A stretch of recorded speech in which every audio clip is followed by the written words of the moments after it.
Hi, Chris. I looked away to do announcement tweets and I come back to a raid. Hi, guys. Fair warning. Tonight's stream is going to be covering in-game content of Granblue Fantasy Relinks section, including some grinding points, good places to farm items, ideal quests, upgrade weapon structure for in-game. So, if you don't want to see that, there's your warning now. Otherwise, we're gonna jump right into it in a second. Hi, everyone. So, this is what we're doing tonight because our mechanical operator had a flub and forgot to reinstall Final Fantasy VII Remake. We'll be doing more of that tomorrow for anyone interested in that. But for now, we're gonna just kind of jump right in here. And I'll see you on the other side, okay?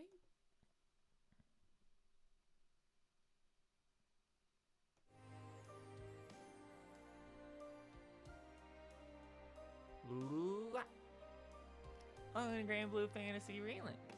And thank you to TrueX Storm for the follow. Hi!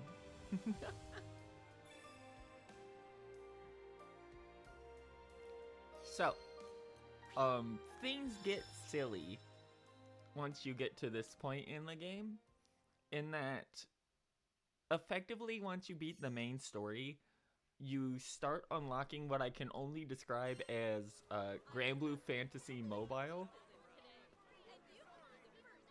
in this action game, in that it reveals a ton of almost one-to-one mechanics that have been shoved in this game, even more than you might have expected off the go. In this case, we currently have our entire party at level 100, with all our masteries maxed. But that doesn't even get you close to as strong as you can be. The real in-game of this game is sigil builds and ascension weapons. I am not the quietest person on the planet. You just have bad ears. I'm kidding. Hi. It literally says we're almost peaking, so unless they messed with our audio equipment via this OBS update.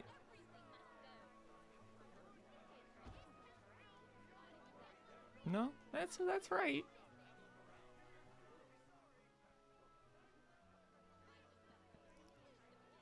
Ah.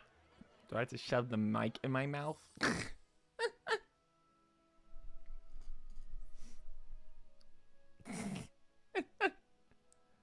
Anyway, as we were saying, once you get to endgame here, your actual gear and equipment is going to come down to maxing out your weapons, as well as crafting your explicit ascension weapon and your sigil build in particular. The most important thing you can get on you once you finish your ascension weapon is damage cap. The other skills are dependent on the character.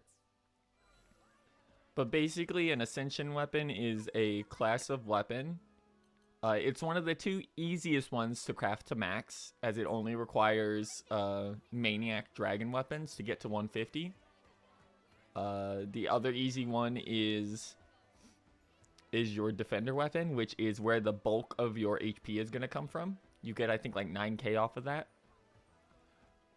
And that will be using only primal anima, or in this game, primeval god anima, to get to.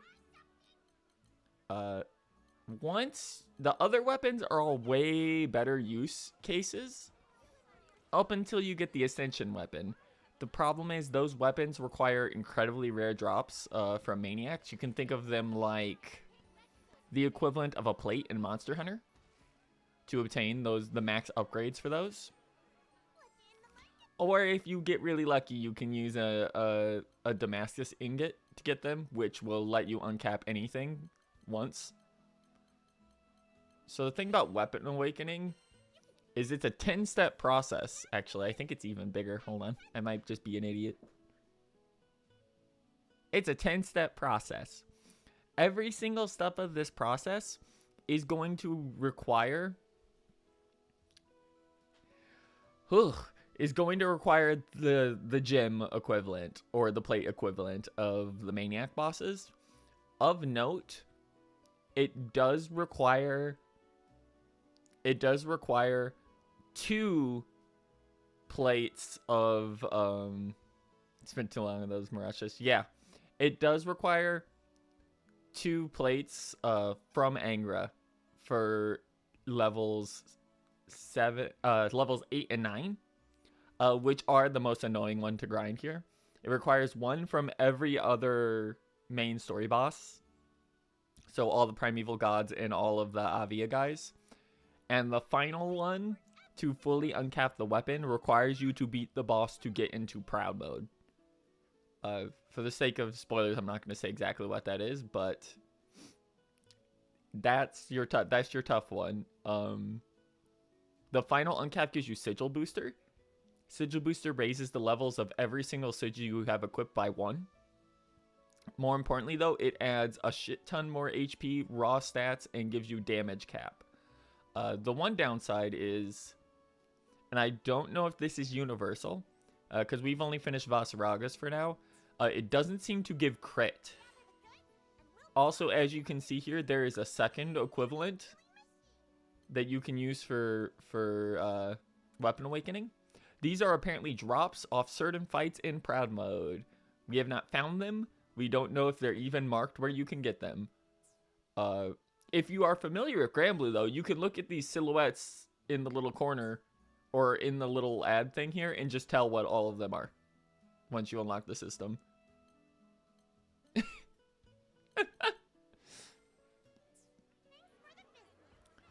So right now we have Voss fully finished. And by fully finished, I mean we're hitting at if I go in here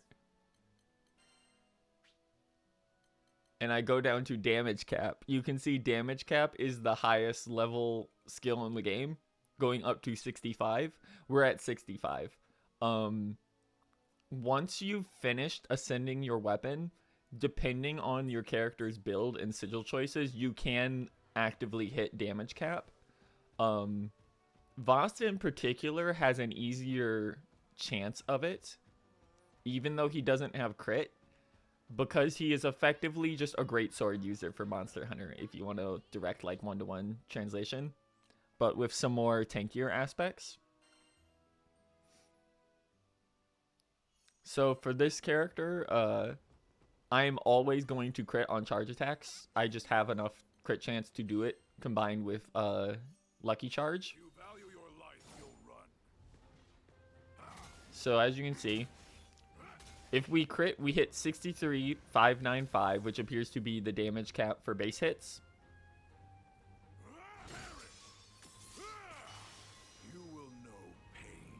And as you can see here, that's the damage cap. Which is 1,059,995. You can go beyond this if you have elemental advantage. There are a couple sigils that force it that you have to get out of post-game the Curio system, which are effectively boxes. Off the top of my head, those are Roll of the Die. Roll of the Die has a chance, there's a lot of gimmicky sigils in this game. Roll of the Die in particular does, every hit you do has a 1 to 4 times multiplier on it. And it rolls a die between those to decide what your damage outcome is going to be. If you roll the 4 times multiplier, you can break through damage cap, even the max level. However, if you don't hit a good roll and you hit times 1 time, you are going to do 1 damage. The other one, which is a much better one, is called War God. This makes it so that no matter what you're fighting, if it has an elemental weakness, you are going to be doing that type of damage, and it goes beyond damage cap. That is an incredibly rare one you can only get from Kyrios. We still don't have it. Also, this is an important thing you're going to want to do as soon as you have the opportunity. Once you get to the post game, let's go back to Folky here, because it'll be easier to get there. Once you get to post game, you're going to want to go right over to Sierra. Because if you go over here, you unlock a bunch of unique sigils. Each of these sigils is effectively an extension of the character's kit, and these can only be used for those characters. They are all absurd for what the characters do. And then after you get to, I think it's Maniac, you get a second one, which are under Dahlia badges. Dahlia badges, if you're familiar with Granblue Fantasy, are pendants. You can only get them from quick quests and post game. By doing silver quick quests, you get gold pendants, that gold badges that you then use to trade out while going on quests to get gold trade materials here.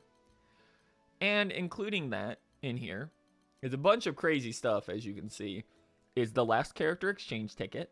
So that one's an immediate pickup if you want completion. As well as a second unique sigil. These are all even stupider, but they do different things. And because they do different things, it means you can combine both of them. And here's where you get to the real meat. This is transmutation. So as you go through post-game, you'll continue getting new versions of this, which gives you random elements here for sigils. Once you hit Proud, you unlock Transmarble. By spending them on the other ones, you get points to go into this gauge to allow yourself to get more. In particular here, Transmarble, as you can see on screen, literally right here, just has a chance to give you a plus version of that, which has both of them on it. It can also give you separate versions of them that also have pluses on them, allowing them to have extra bonuses on them. This is going to be your primary way to push your power level outside of farming Proud Quests, because Proud Quests also have a chance of dropping. They basically only drop 5-tier sigils, which is the highest tier we've seen so far. But they also have a chance of dropping rare versions of them that are 5+. Now, unfortunately for all of the plus weapons from 4 and beyond, they require materials that you can only get from Proud Mode. So until you get there, if you're going for a specific thing, like trying to hit damage cap, it's actually better to use the normal version because you'll be able to level it up to 14 fairly easily. 15 will require the gem equivalent from respective bosses. The problem is the plus one requires dragon materials of dragons that you can only fight in Proud Mode, and they are motherfuckers. Those are not fun fights. For example, now that I'm in Proud Mode, I can say there are certain characters in this game that have Dispel abilities. Off the top of my head, I know Cagliostro and Gran both have access to it. I think Fairy might have one as well. They were basically just damage pushers up until now. The moment you start hitting bosses that buff themselves in Proud Mode, it becomes necessary to have at least 1 or 2 on your team at all times. Yeah. We're working on Cag because we hit a boss that had 3 of them on it. One of which was Regen, one of which was Dispel Protection, which is Veil, and one of which was 70% damage cut. So, yeah, they get very real very fast once you get to Deep and Proud. They basically don't matter before that. Yeah, pretty much Chev. The only one we encountered before that was Manic Armor can give itself supplemental at one point. but that's like the only self buff we ever saw on a boss until now. So those characters are highly recommended. Cag is probably the best one for your support option. They don't have any defensive support, which is why once they're finished, we're going to be running them with Gran. Because Gran just has like straight up the highest flat damage cut you can get for the party. As well as heal and dispel on his own. And of course, Miserable Mist. Gran is basically the jack of all trades. They're never going to do the highest damage, but you can bring them to almost any fight as long as you change their build around once they're built. The thing about Cag is that they have Phantasmagoria, as well as an AoE revive skill and a heal, as well as a debuff, as well as a buff removal. So you want them because their unique buff lets you push damage. it gives everyone crit. So it's just ideal. They just have every you can tell they're one of the last characters that got revealed and made because they just do everything. The only thing they don't do is bring defensive buffs, which is why you want someone who is either a tank or has defensive support abilities, like Cat, Gran, or Rosetta. Off the top of my head, that's who I can think of. So, once you get to endgame, you have 2 ideal quests to do for farming. And they are both luckily only in Maniac, which is Slimepede. If you're familiar with Granblue at all, you should know exactly what this is going to be. As we depart on the quest here. A certain term is used in Granblue to describe farming slimes. It's specifically called slime blasting. This is just slime blasting.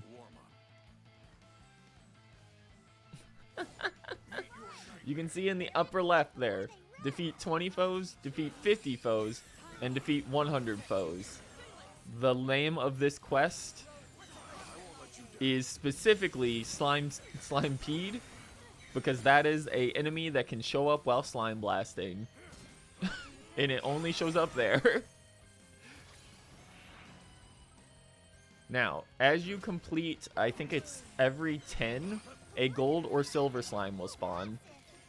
Like right here. They will always be in the same slots. So once you know where they are, you can just immediately obliterate them. Gold and silver slimes will also be mixed in amongst the normal slimes. Unfortunately, it's kind of hard to do this with AI party members because AI just follow you around more or less. This is much easier to hit high rarities with multiple characters.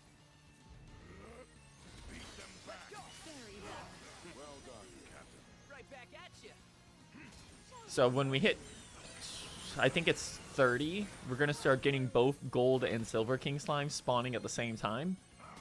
Between 40 and 50, there is a dismally small chance of a unique slime to Relink spawning called a prismatic slime. The prismatic slime has to be killed basically instantly or you will not be catching up with it due to its speed. But if you do kill it, which the best chance of doing it is probably a charge attack or just raw damage,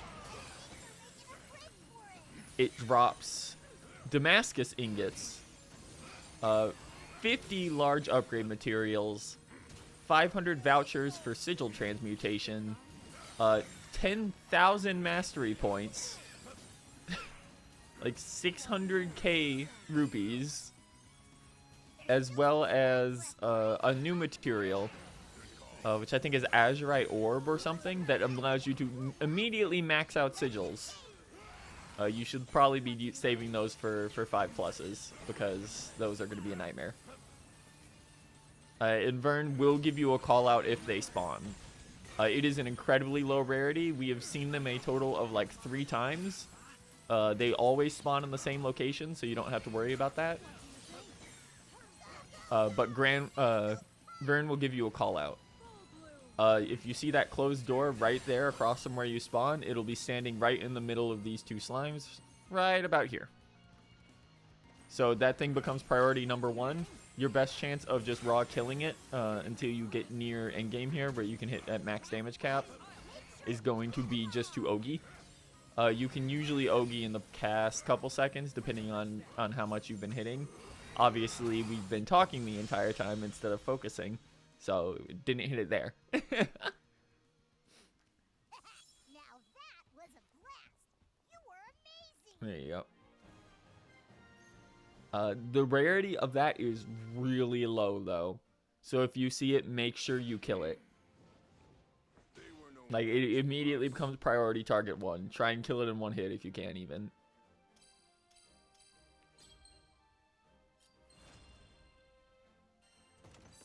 As you can see, it will naturally drop silver and copper spellbooks, legendary merits, curios. It has a chance to drop Rupee Tycoon, Fast Learner, if we remember right, Patalena Grass, which is a good trading material for sigils, as well as glitter crystals and lower materials like glitter stones. This is effectively your farming for cash and mastery points and EXP quest. It does everything except weapon upgrades. Ah. Hey, Di, thanks for the raid. Hi, you guys, welcome. Fair warning, as I said, with Chris's raid. Hi. We are in post-game relink, like deep in post-game relink. We're at the end game. If you don't want spoilers, I would recommend dropping out. We're just explaining good places to farm in preparation for grinding for the end game right now, as well as some weapon systems that unlock once you get further in. There's not going to be any story spoilers necessarily because the story is done. But there is one character that is a spoiler that is already on screen. I'm sorry about that. Yeah, I'm huge. I'm hitting at max damage cap. I'm at end game, like end game. I'm on the final difficulty. Can I help you? Here it is. I'm aware of them, so I'm good. Okay. So we just showed off where you go to grind EXP and mastery points, as well as explaining the rare spawn that spawns here, which is Slimepede. There's a rare chance at 50 of a prismatic slime coming. Basically, if that spawns, kill it immediately. It has the largest drop table and raw materials in the entire game, as well as dropping ingots, so it becomes your immediate priority. The other ones, because that Slimepede drops everything except weapon upgrade materials and you know, unique sigils and stuff. The other ones you want to do are the double fights in Maniac.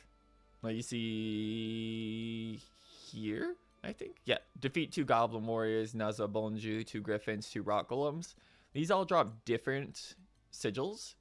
The easiest one to do, though, is Revenge of the Hordes, because the goblins are the easiest ones to just power through quickly. And on average, this drops high 20s to low 30s in large shards. You gotta run this about like 4 times, I think, in order to upgrade a weapon to 150. However, once you hit Ascension weapons, which is why you see I have basically a glowing relic version of my weapon on my back right now. You don't have to level them anymore. You just have to pour in appropriate materials to get the uncaps. So these work a little differently from most fights, in that you do have to run the dungeon partially. You won't lay a finger on this one. So we have to get through here. There will be 2 waves. They aren't a big deal. It'll be a little tougher your first time through if you're only getting into Maniac, but it is still doable. You just won't be getting it quick enough for it to be a realistic farm at the time. Once you either have one character with an Ascension weapon or get into Proud, it becomes much easier. An important thing about the small goblins in here, you want to beat all of them even in the boss fight, because they have a chance to drop upgrade materials, as well as tradable treasure for higher rarity treasures. However, those higher rarity treasures also do a fantastic trading job and drop in large numbers for knick-knack vouchers, which you can use to auto-generate high-level sigils and character-unique sigils. Now, this is done at random, but it basically makes this the go-to location for farming knickknack sigils as well as weapon upgrade materials. One thing you want to watch out for though as you're going through here, if you get tapped by archers at this difficulty at all, they will poison you. And even at high level HP difficulties, it takes off a percentage-based chunk. So you will be taking a large amount of damage, and if you don't have healers, you might have to waste a potion before going into the boss fight. Now, this fight specifically, we're not in the highest difficulty at least, so this is going to be fairly doable. But this fight in particular is one of your earliest examples of double bosses outside of the single instance in the main story. Maniac also introduces the first instance of a 3-boss battle. 3 boss battles are kind of insanely hectic.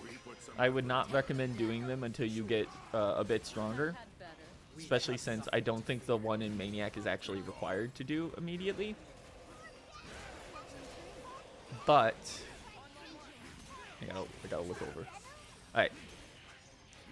But once you hit Proud Mode, which is the final difficulty in in-game, they are just going to start throwing a bunch of optional 3 boss hits in. Proud Mode also does not have required progression quests. Instead, just beating every quest will unlock new quests that are appropriate to them.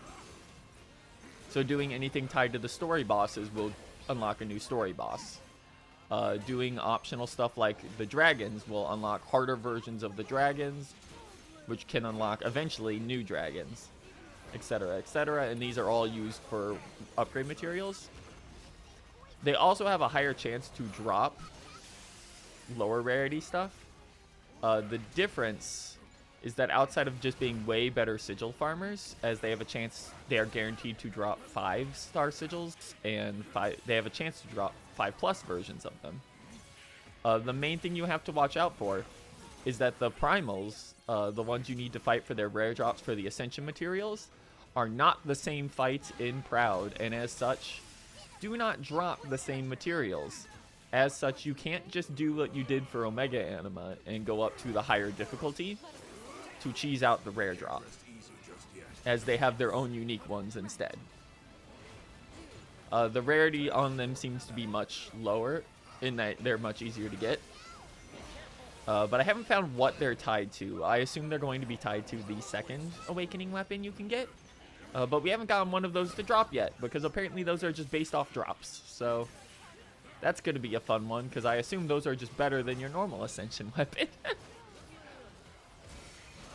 All of those are also based off of highly rare weapons from Granblue Fantasy, and everyone has an appropriate one. Once you've unlocked the ability to transcend, if you know Granblue Fantasy enough, you can look at the silhouettes of them to be able to even see what the weapons will be. Anyway, I'm not really paying attention here, because I don't have to, because Vasaraga means I don't gotta pay attention to nothing.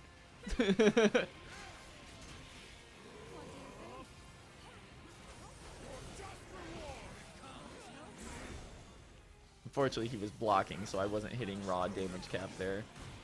But it doesn't really matter. Do you think Charlotta will have Excalibur? I can go check. I know Id has the Baja Sword. For sure. I think Gran has one of the Weapons of Eternal Splendor.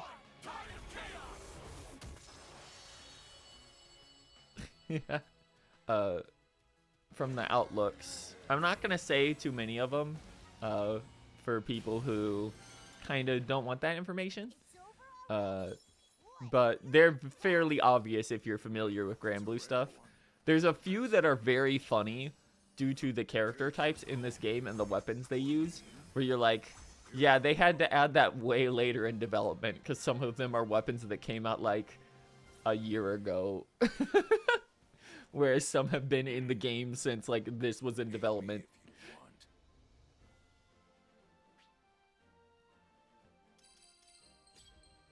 Like Vasaraga's in particular is effectively a modern day Infinite weapon in Granblue. It's not pain and suffering, but it is obviously another very famous scythe. And that should basically give away what it is. As you can see here, we got 14, 19, 22, about 29, which is about average. You can get into lower 30s pretty easily. And you get a bunch of lower rarity ones as well. Unfortunately, you have to run that like 5 times. It will not be easy when you first get into Maniac because it will take time. Hey, Zeta. But if we go over here, Got an order? What should I strengthen? let's see. What do we have to work on? Probably go down to CAG, actually. Let's see. Here we go. Uncap. I'll handle it. So, is that shrimp? Yeah. Fun fact. The shrimp weapon from id is the best weapon you're going to get until his Transcendence weapon, as it is the crit damage and crit rate up sword that gives you, like, that makes it so you can hit 100% crit with 50% bonus crit damage built in. The other, like, meme weapon is Grand's crit weapon is the fish. It's just an albacore. Everyone has weapons that are appropriate to their character outside of id, because obviously he's brand new. The really funny one is Gran's weak point damage weapon. Requires you to get into Proud to make it, as it's the Ultima sword.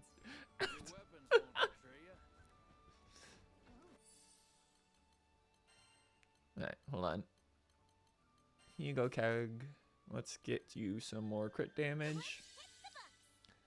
We mentioned it earlier, but your HP bonus weapon and your Ascension weapon are the only two that don't require rare drops. As such, if you get Damascus ingots, never spend them on those, as you can just farm lower level ones easily. Your bonus ones, your crit weapon here, and your stunner are where the high difficulty stuff comes into play, in that they require gem drops that you can instead be using on high level uncaps for sigils or for Transcendence, because it requires the rare drop of every single Maniac boss in the game, as well as Angra Mainyu twice. The Angra Mainyu twice one was what broke us, because we hate that fight. The other requirement for that is beating Angra Mainyu 3 times with a specific character. Then once you've done that, you can progress past level 5. Come to view the required is. So right now, we had started work on id's awakening weapon. And to do that, we need a Vitality Hoof. This is the rare drop from Fiddercane Maniac. The next one will be, I think, Galanza, then Managarmer, then I think it's Magaliel,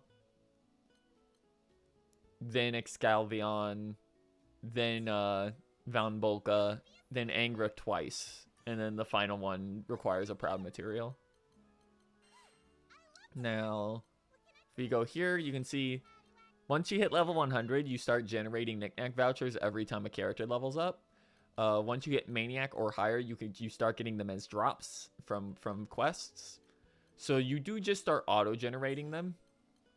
If we go into sigils here,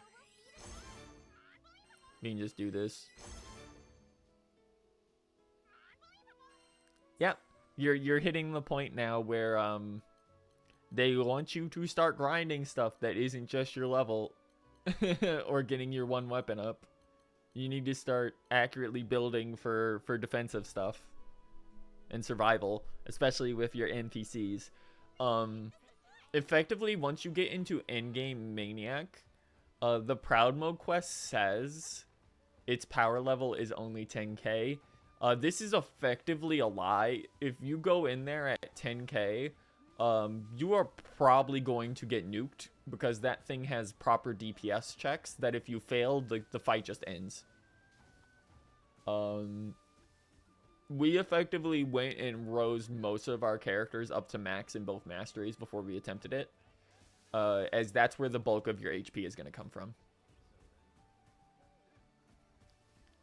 Yeah, so the thing is, it takes longer to raise a party of AI members than it does to just play with other players at your proper level. The difference is the AI makes less mistakes than players until you get to Proud mode and they start doing puddle-based mechanics, in which case the AI is going to start getting their ass beat. They are not good at puddle mechanics or multiple bosses at once. And a lot of those are going to start showing up in Proud. So you either need to buff their stats or deal with it. It is just difficult, like straight up. So, for example, I think basically everyone in our party... Oh, I forgot I deleted something off of Rosetta because I had a better one. Hold on. Let's see. I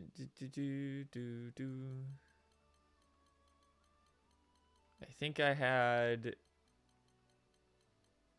something good for her. Let's see. I have so many of these. I keep burning them, but they keep coming back. Effectively, you're going to want most of your NPCs to have guts, as it will let them live a hit. It will be every 200 seconds, I think, on a legendary guts. Auto revive is also really strong, as it gives you a free kill and free full heal on a cooldown that does not count towards your bar gauge if someone gets knocked out. These are very important to have on NPCs at least. Guts is almost a necessity. You should also, once you finish the main story, there are guides for it. Go get your crabs. Once you get all 45 crabs, Krabby Resonance gets upgraded to just be a raw 1000 power bonus, which means it beats out every other attack-based one that doesn't have a gimmick tied to it. There are some that are much stronger than this, but they do stuff like giving you stun every time you get hit, or making it so you can't dodge or guard. Which will give you higher attack values. But obviously, those have extreme downsides. 45? I found 4. Yep, there are 45 in the main story. You can replay main story sections once you get to the end. There are 41 in the main story, and the last 4 are in the post-game story segments. Once you get all of them, you get Crab Vestment returns. We're not actually using this on Voss right now. But effectively, this gives you the Seraphic HP bonus. It gives you 20% more HP bonus, but it also gives you 10% damage cut permanently. It's very good. And then your character exclusive ones are like, just equip those. Just sacrifice the slots. If you're lucky, you can get one from transmutation there that will have both of it on it. Okay, we wanted, I think, support for you. Let's see. For that, I don't think you need 40 improved healing, especially since you can't get to that high. Yes, that was it. It was this one, the critical hit. Gran, however, let's see. Improved healing 4. Give him the health 5 instead, as that will bring his healing up and bring him to 40k. Because there are fights in Proud mode that if you have less than 40k will just one-shot you. If you mess up a block or a dodge. I'm not exaggerating here. I have almost 50k and sometimes I get one shot in Proud mode. Alright.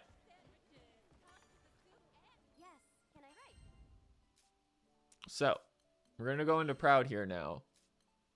So, as you can see here, refight all the dragons. I'm not going to show off the first one here because the first one in this list is the uncapped quest. And then here, each one of these is fight 3 monsters at the same time. And then these ones are fight 2 dragons at once. This first one is Fire and Earth Dragon. This one is pretty reasonable. It puts a lot of on the ground damage, but you can avoid or tank through a lot of it. This one is probably the worst quest we've done in the game. This is the Ice and the Wind Dragon. The Ice Dragon, once you get to Maniac, well, actually not Maniac even. Once you get to Proud, is upgraded to be a zoner with infinite range ice that does glaciate. Which means you will just get frozen in place if you touch the mist on it. And if you don't get frozen, you'll get slowed if you get too close. This is combined with the Wind Dragon that is now also more evasive. And puts a bunch of stuff around the map to pull you around into the ice. They are also running from you the entire time you're trying to fight them. Whereas these guys will just try and face tank you. You can get why this one is incredibly annoying. This is Galanza and Magliel. You fought both of them in the story. They aren't available to fight together until here. This one is arguably harder than the entrance quest for this tier. This I think only unlocks after you beat like all 4 of the dragons, if I remember right. Then you get all the access to the Nihila that you fought in chapter 9. The thing here is that they have their own unique info tables and are their own unique fights because they are the Malice equivalent if you've fought them in Granblue. They're fucked up. There's not much to say about that. They're just fucked up. Then if you beat all the dragons, you get to fight the Light Dragon and the Dark Dragon. The Dark Dragon's gimmick is that it buffs itself and puts a gyre on the field called a Crucible, then eats that to buff it again if you don't kill it in time. And also, if he touches you, you will be going to almost dead to dead. The White Worm, on the other hand... You know what, we can just show this off now that we've, now we have someone with Dispel on our team. We can just show this off. We might not be able to do this still. Because I don't think it's going to remove the 70k first. I think it's going to remove the Veil first. Which, is a problem.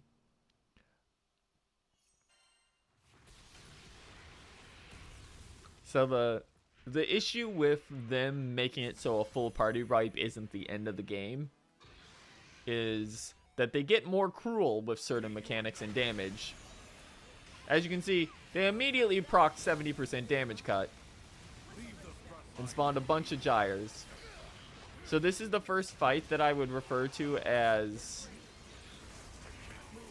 AoE hell. As you can see, I just took a single swipe and lost 99% of my health.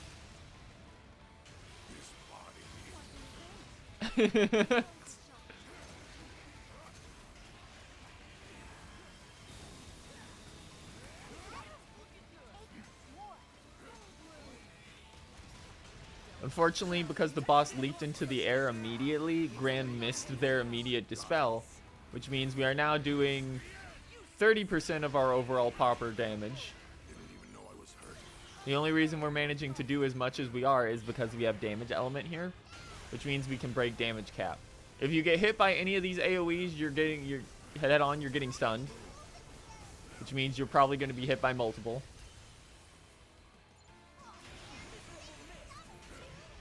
And now these orbs are going to rotate around the map. If any of those touch you, you can guess what happens. So he has several different AoE patterns that he can inflict on this fight. Basically, you want to try and pull him to the center of the map whenever possible. We have our full buff suite, so we can at least take a shot now, rather than just exploding.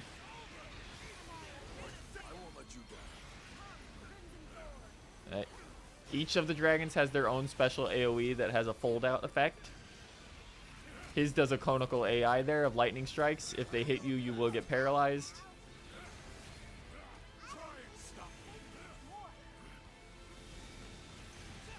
If anything that leaves on a line on the ground will explode afterwards.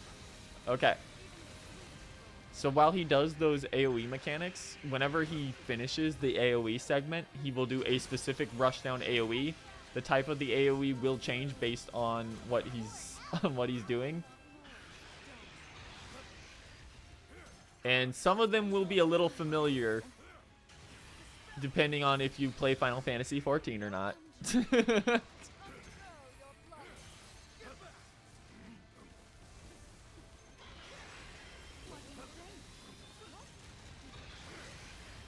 Oh. Alright, Graham finally got rid of damage cut, so we can do real damage now. I'm pretty sure that has indefinite duration, by the way. for his overall buffs if you leave them alone.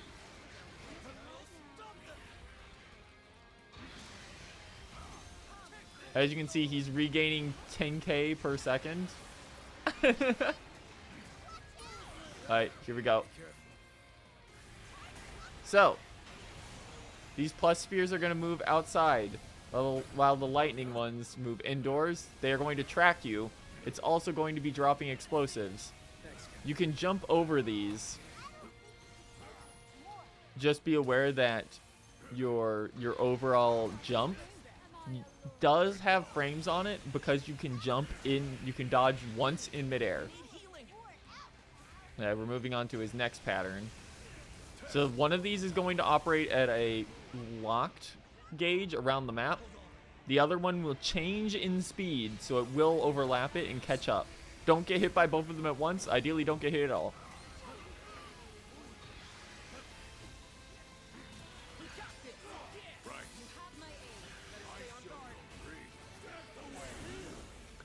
So Voss's gimmick is the more charge attacks he does, the stronger he gets. As he fills up the Garneth gauge, and his unique sigils increase school cooldown off charge attacks, as well as increasing the time his gauge has before it goes down from not charge attacking by 100%. Also, every time you get into a massive burst damage phase like this, it will turn off the AoE gimmick for a little bit.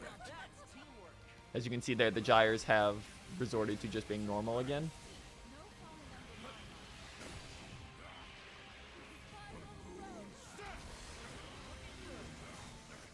Alright, here we go. Line-based AoE.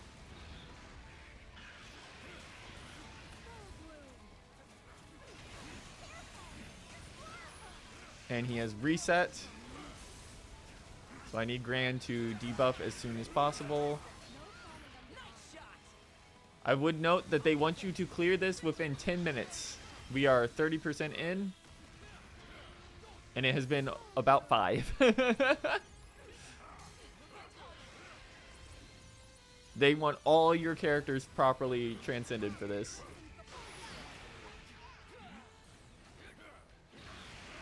If you hit them with a gyre, it removes a buff, which is there specifically if you don't have characters that can debuff. However, they don't tell you that. It's a mechanic you have to learn.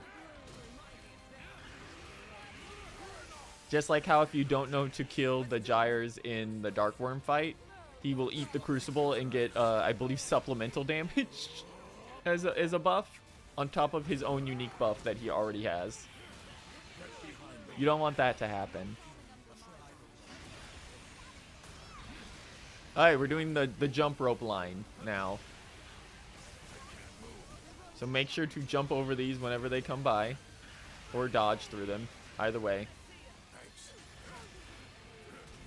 Basically, while the Dark Dragon fight here is based around just doing hard DPS as quick as you can, this one is meant to slow you down.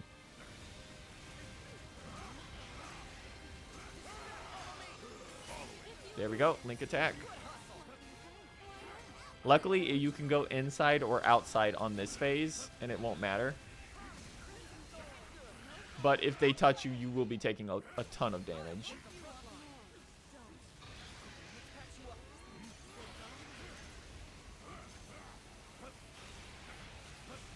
This is the AoE. This is going much better, by the way. We upgraded Gran's crit DPS and HP weapon and Id's HP weapon to max, which means they aren't dying as much anymore. Even with being as built as they could be, they were getting rinsed at 30k. Okay, this is a new one. This is just jump rope.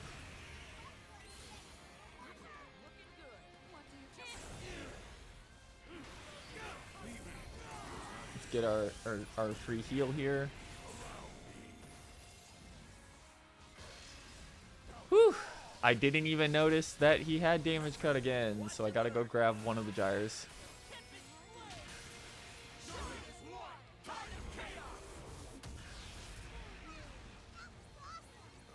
Let's fix that, since the AI are not going to do this on their own. Yep. If you wait too long, he will absorb them to start the next trigger, which means if you didn't get rid of his buffs, he's just going to keep those.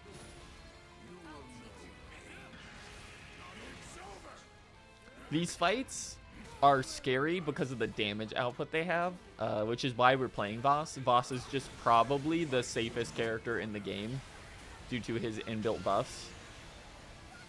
Alright, we now gotta deal with this. It's doing every gimmick at once, basically.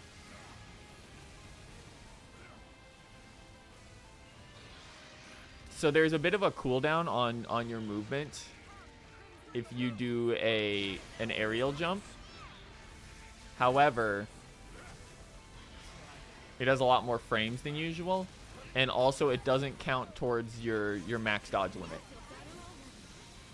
So for situations where you can jump over stuff, it's actually usually safer to jump than to try and dodge through it, as you have more airtime and invincibility frames in the air.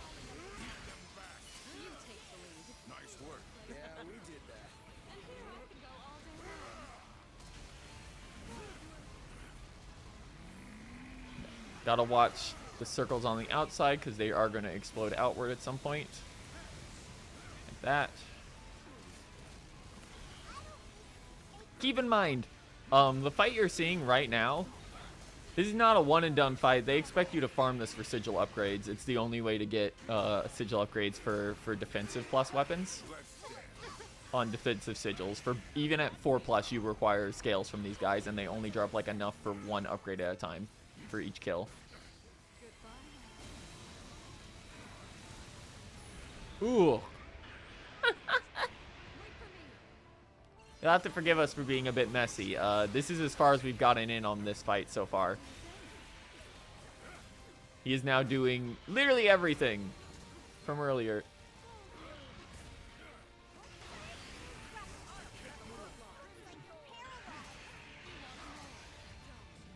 Okay.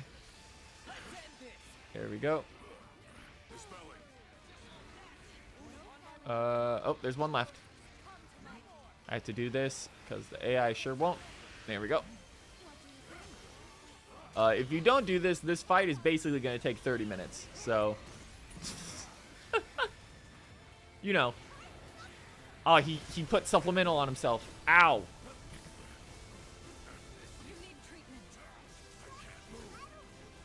Ow.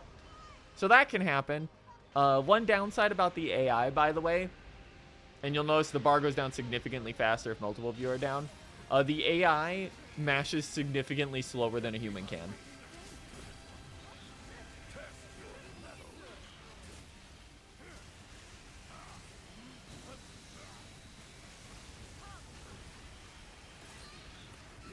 I'm gonna do this just so I can't die.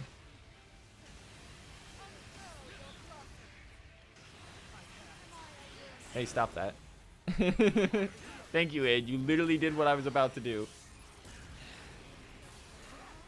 Okay, Rosetta, you go next. I want to get my bar up. The AI will always go at the last second they can. With Voss in particular, you can usually get a charge off, at least one, before your clock runs out if you were starting to charge while the last person was going.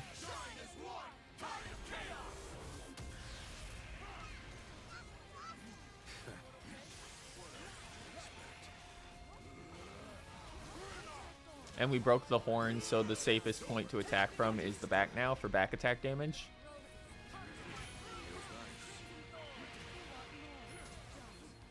As you can see, because we have damage elemental bonus, we are straight up breaking cap here. It's not by that much, but we are breaking cap.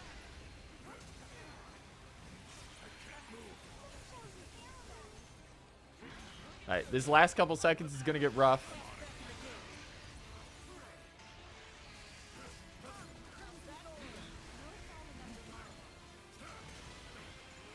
Immediately get that off you.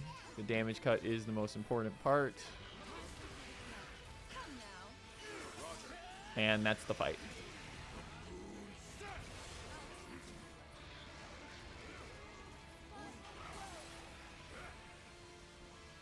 Not like you get that.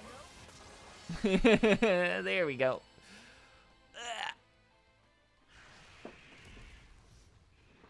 I will say, so far, there have been 2 proud fights in particular that have been fairly difficult. That one took us, that was our second attempt on that fight.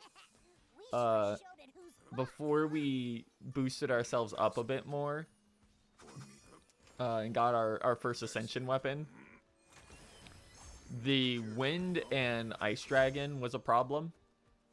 Those are basically fights where you have to survive for the first like 7 minutes because you're splitting aggro between 2 bosses who are doing all their normal mechanics at the same time. Those fights are rough. They're probably the roughest fights in the game, is the multi-boss fights when they start getting to be actual big bosses.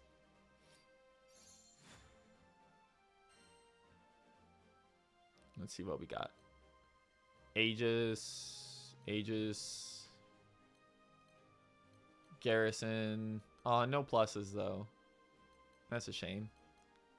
We did get the horn, which will be useful for upgrades. And as you can see, we got 3 scales from that. That's 1 upgrade. Let's go over here and go to upgrade sigils. And as you can see, we can now upgrade our garrison. If we get a Tayuatar head unit, the Tayuatar head unit is kind of a pain in the ass to get. You have to do some very specific stuff on a Tayuatar run for it. And it's necessary for everything. That has a plus on it, is Tayuatar materials.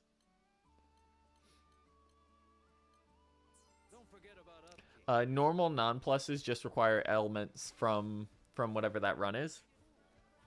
I don't actually know if that unlocked anything, by the way. Let's see. Actually, it probably unlocked both of them at once, in which case I'm going to want to kill myself. No, it didn't. Okay, thank goodness.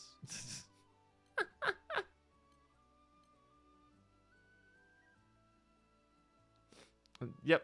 Yeah, there are 2 infinite side quests based on shards. This guy up front gives you weapon upgrade materials.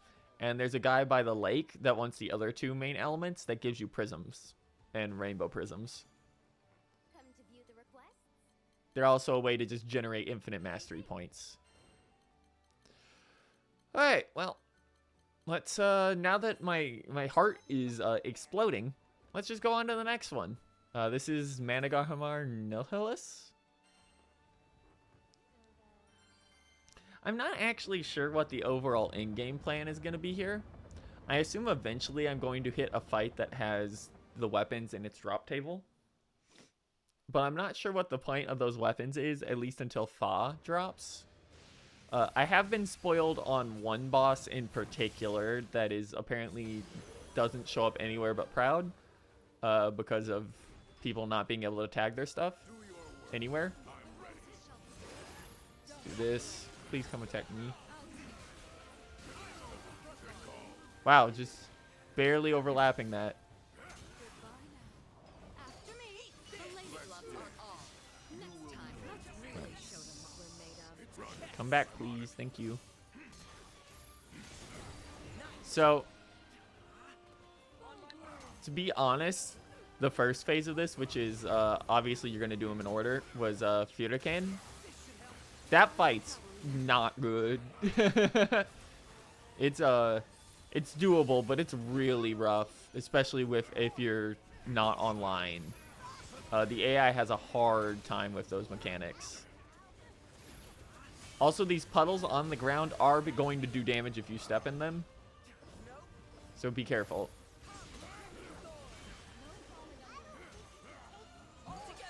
Shall we? The fun's just getting started. Way ahead of you. Of course. I won't waste this food.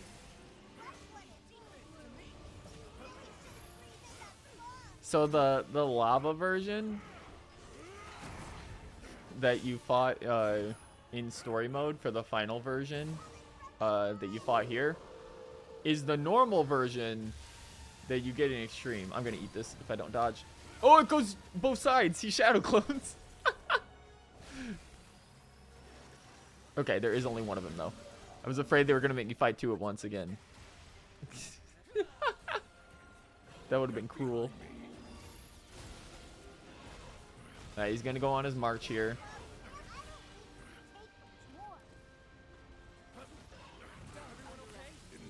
Ow. Luckily, he's slow as shit here. So yes, if you get touched, he's gonna get hurt. We're gonna be really rough in this. This is our first time ever attempting this fight. Alright, he does 2 ground waves. Alright, great scythe, please. Thank you. Don't let that draconic power consume you. Never again. Try and stop me. Ooh. Wait, that's a damage hole. The problem with half the problem with these fights is the color palette of the arena makes it a little hard to see certain things on the floor at some points. Unlike Relink, this game does, unlike Final Fantasy XIV, once this game's difficulty spiral starts catching up, it does not like to put stuff on the floor. Oh my god, that's the... Where do you even... Okay, way on the other side of the map is where you have to be. We cut through them like butter. Ugh. Luckily, none of these bosses actually seem to have damage checks, at least not that I've seen so far. The unfortunate part is that the moment he gets out of here, he's going to go into overdrive.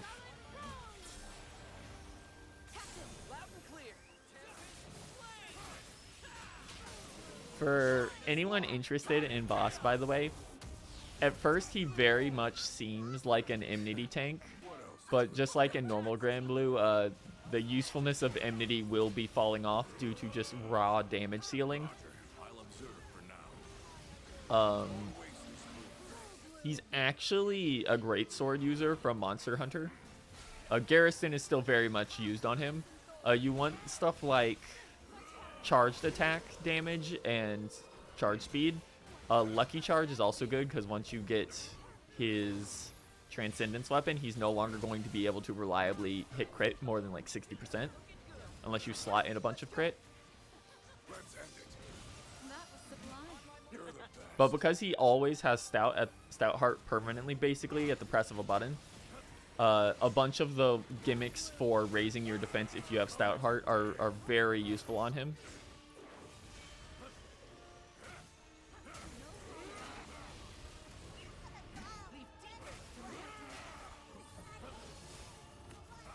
I was a bit close. Oh, I was in the... Back to it.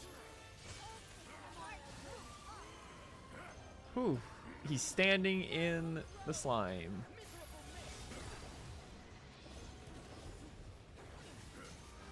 Woo! Trying to talk while doing this is a nightmare. Yeah, he did a really good job as Vass for dubbing. Most of the dub crew is very good, actually. A lot of them get the vibe and tones right. Viren is, like, unfortunately the hard miss. At least personally for me. They didn't do a bad job. It's just, it's a different take on the character.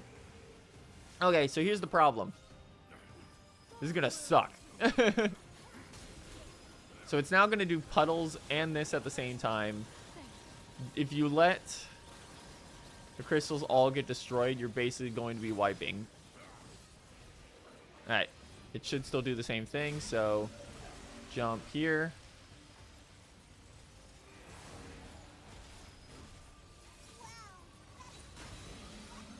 And stay behind here. If we had our invincibility on, by the way, for our Undying, we'd just be able to run in and do damage during that phase. I'm glad to see that that's still basically the same.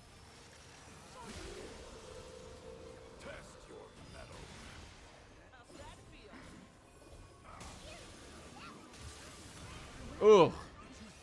That went right through my guts due to being multi-hit immediately.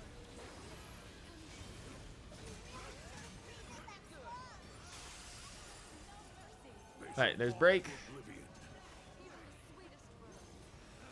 There's no breakable parts on this guy. You can knock him out of his armor phase if you do enough damage. So just swing with your biggest stuff you have.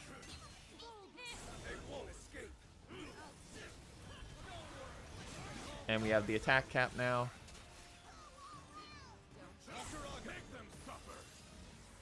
Ugh. He's Rie Kugumine, if I remember right in Japanese. The main thing is that his English dub is like a little more nasally. Viren doesn't really have that vibe for him in Japanese.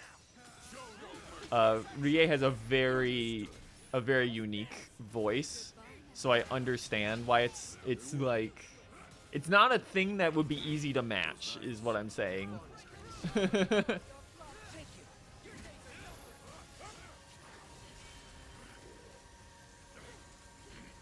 Not be standing in that.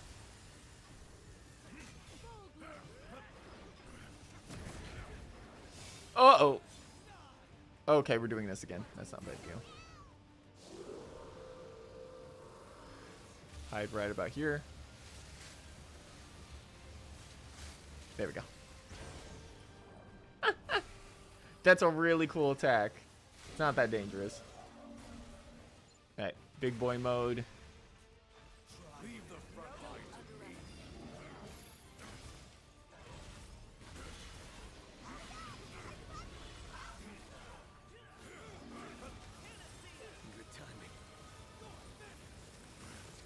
Ooh.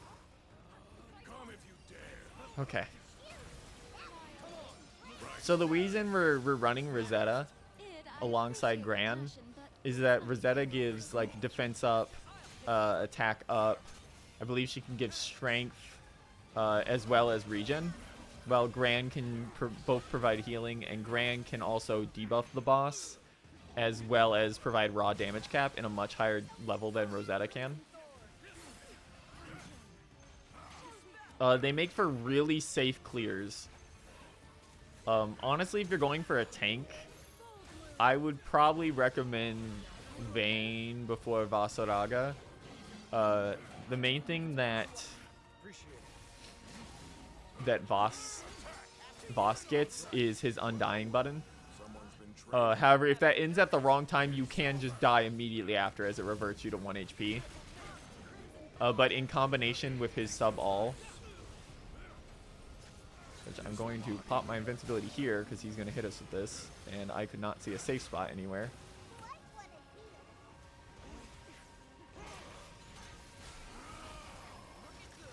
He can tank through entire DPS phases for the party, similar to Vayne's invincibility. It just requires 2 buttons, and then he can counter on the end. But the first button has a bunch of utility if you just need to stay alive for about 30 seconds no matter what. And it's shown by the little face under my HP bar, which is about to disappear, so I need to heal right now.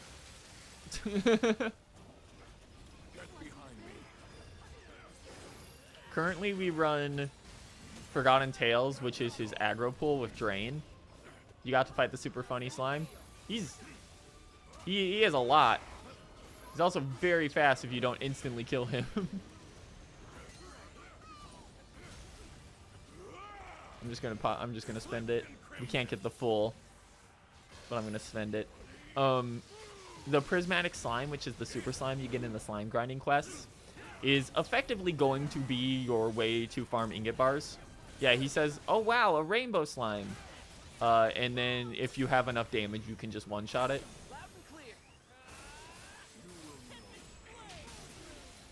I think he actually says, is that the legendary prismatic slime or something along those lines?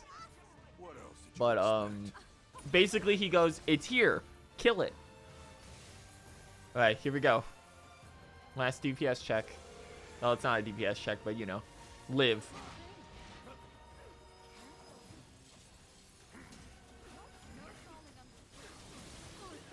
Good job, Id. You failed. One job.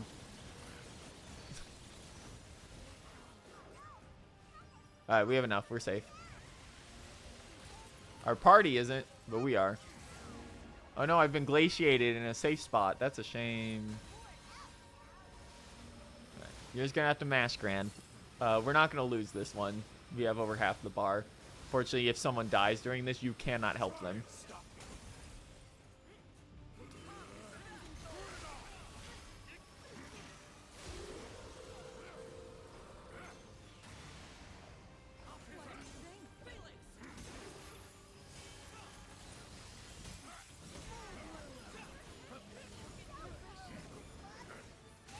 Oh!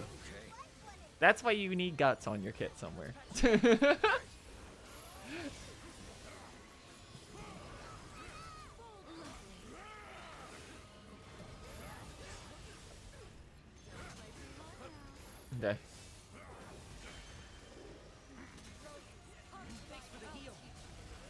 Can I pop this, please? Thank you. There we go.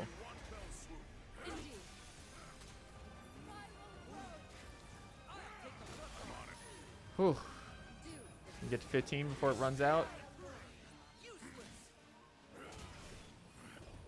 Yes. Yeah, there's break. Unload damage.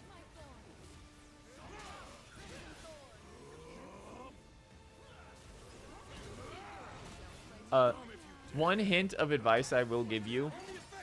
If you're going to be playing with an AI party, when you get to the unlock cap for Proud, the rank up quest for it, make sure under no circumstances do you have auto use CA on for party members. You need that. You need to hold those for specific points. That is the best hint we can give you. It'll be very obvious what those points are. Leave the front line to me. Okay. What do you think? He's laser. I'm being chased.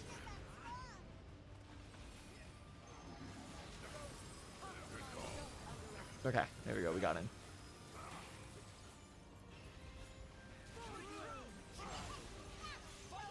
Well done. Whew.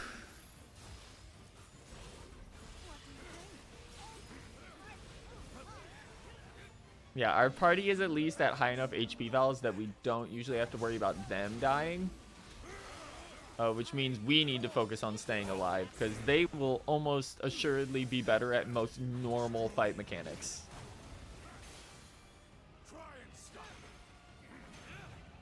It popped that, thinking we would be able to gain enough bar during it. That's fine. We can do it now. Rosetta stole the kill from me. I wanted to do it. I don't actually know what this guy drops. Let's find out together. I didn't check. So, I think we're just gonna skip to Volca here. because there wasn't a Nihilist version of Excavalion. You're coming home. For me? Home. And we got the horn as well as the not anima, which I still don't know the purpose of and I'm scared of. They were no match for us. Okay.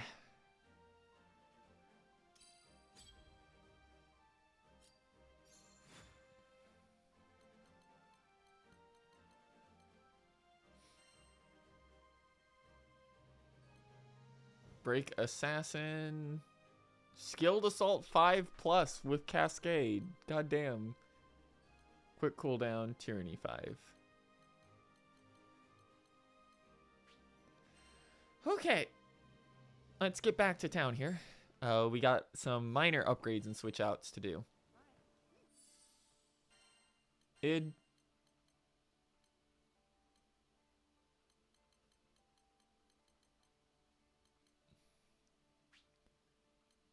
Switch out this skill attack. It'll break down your attack a bit.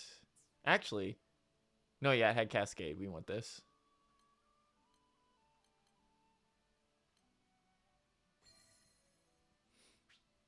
As that'll help him get school kill down quicker because that's what he does. As you can see, he is at cap skill damage. That's how he does that much. He doesn't even have his awakening weapon yet, and he still beats me during certain fights. Id, I want to say either Id, Percival, or Zeta is probably the best DPS in the game. Id just does everything on his own. He debuffs, he slows, he heals himself, he buffs his own defense, he has Stout Heart, he does absurd damage. Percival is very heavily damage oriented, but he's also he has his unique debuff, which does slow and defense down at the same time, but usually he just shits out damage. Zeta is just, I think, just straight up raw damage. Yeah, Percy does absurd damage if you build him right. Like, he's crazy. It's because, like, that's the only thing he does usually is damage. He's one of, like, 3 characters in the game that has supplemental damage built into his kit, alongside Fairy and Zeta. The main thing is he doesn't bring much to the party overall, besides his unique debuff and I think an AoE attack and defense buff. He is just raw damage. Zeta has a stun she brings in, and I think an attack buff, but other than that, she's also raw damage. There are very clearly, there's no class system in this game. There are very clearly classes in this game.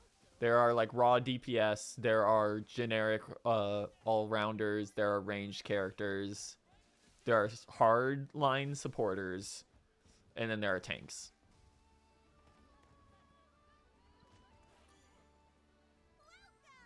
Alright, let's go to sigils. Unbelievable. I think I was... Oh yeah, that was right. I needed to upgrade that. Let's go to treasure trade.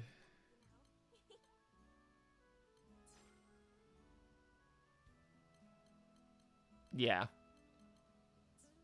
People can do stuff outside of their class range since they want every character like comp to be able to do stuff together, instead of being like hardline rolled. But there are definitely people who fit into proper tropes. Okay, I wanted to sell some stuff, so let's go in here since we did just fight a bunch of... Man, I wish I could see this in game.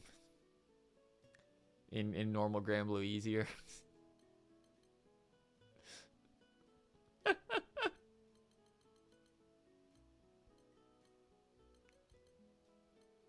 Alright, so we want to go down, and it's Valley Bloom. We just go over here, and you can see that we can just, like, straight up...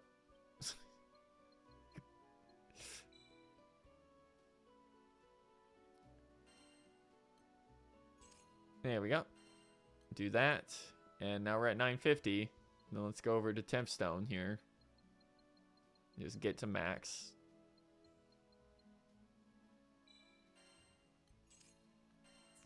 So, let's transmute sigils. And this is how you do transmog, basically. I keep calling it transmog, but it's transmarvel. So you can stack transmarvel up to 99 times.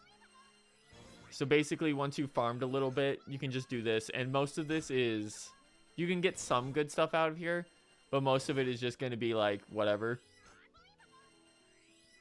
It's going to be a lot of base 4s and base 5s and some 4 pluses. That was a good lucky charge. We might actually put that on. And we're going to just grind this out until we hit 0 points left. And then that'll give us some about 4 transmarvel rolls, I think.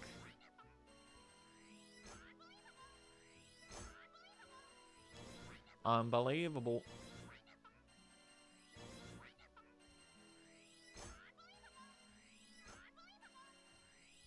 Still got more to go. This is crazy. I forgot how many this does. Let's see. Oh, that was damage cap and attack. I might have to check that one out and see if it was a good rarity. Alright. 4 in stock. Let's see what we get. Improved guard. I won't be using that personally. Skilled assault 5. That will probably go on id. This is Narmaya's setup for her special one. And that is a Dread Rightstone that's actually kind of bad, even though the effects are all good. The levels are not great. Yay! Hold on. You can also trade sigils and Rightstones in.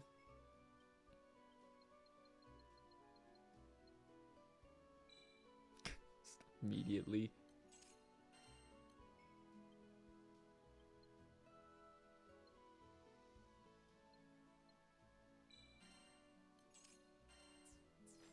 Okay, one more batch. I hope you guys have been enjoying the game, by the way. I know some people who weren't familiar with Granblue had some issues with it, particularly in how the story chose to deliver itself.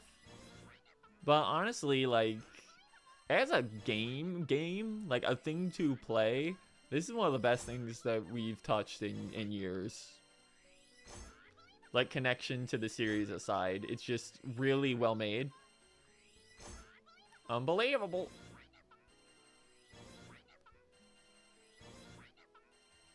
Oh, it's combo finisher. I've had a blast. Stories about the death. Yeah, it's a very much a Granblue event story, in that it feels kind of like a summer movie, and it kind of comes to a close surprisingly quickly, which is very Granblue. Their storytelling is a little hampered by event structure being locked to like 6 chapters.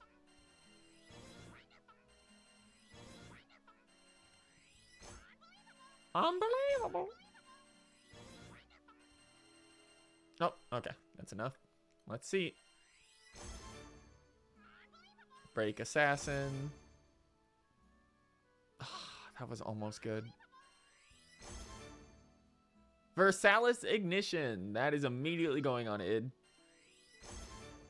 That is my second version of Lord's Possession.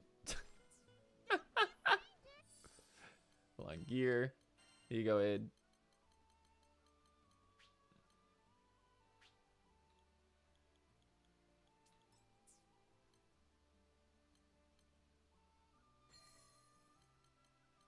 If they're just going to drop in story, or are they going to do a story mission? It depends. They might do a little bit of lead up. Who knows? Oh, attack up or skill cooldown? Because I'm not going to get rid of the health, since he has tyranny on his like weapon even. I hope they add more story. Yeah, I will say, I didn't expect the church crew to be playable outside of id. I am shocked that Roland isn't. The fact that Roland isn't playable is kind of absurd, as he clearly has a skill set including all of the proper baked-in voice lines alongside characters that aren't even in the story already, which kind of leads me to think he's going to be in the final update that they've promised in April that they won't say what it is. Which, if you know anything about Roland from the story, makes sense why they wouldn't want to show that off right away.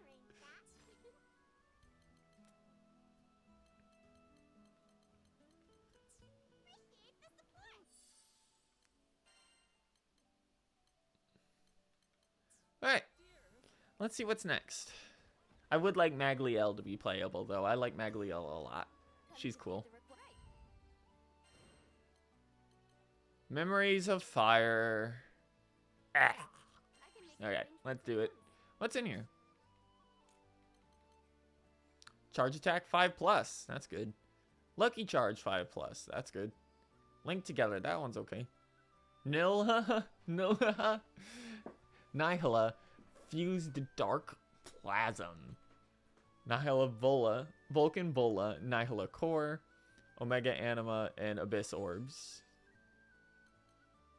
Your locked rewards you can get. Charge attack 5. Link together 5. Lucky charge 5. First clear reward gives a Dreadrite Stone.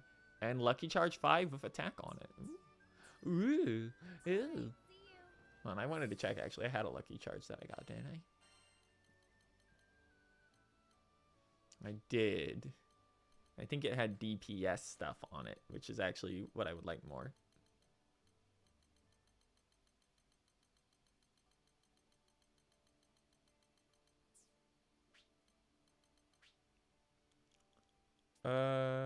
Tech. I don't want Zooey and Vera.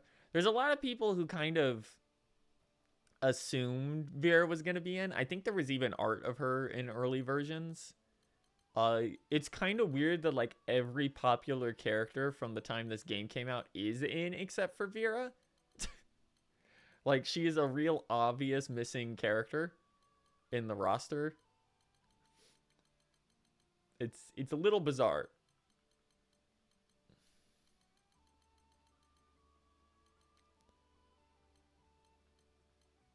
Let's see. I would like better damage cap 5s, please. Most of them have been kind of penis.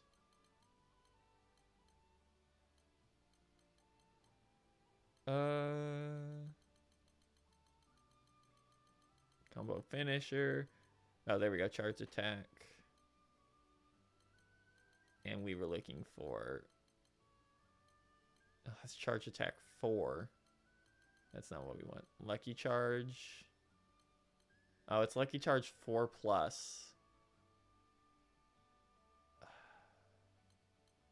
I have to check something real quick. Hold on.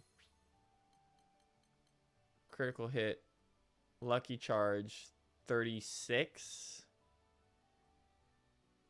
I would like Dragonstomb to be in. You can see low poly models of them in the background of someone's Fate episode, if I remember right. I don't remember who's off the top of my head. So they have models in the game already of some kind. Although they might have just been very blurry PNGs they hid back there. Alright, so with this Lucky Charge 4, I can actually hit 100% crit still. On top of getting an attack up. So we're going to go with that one instead.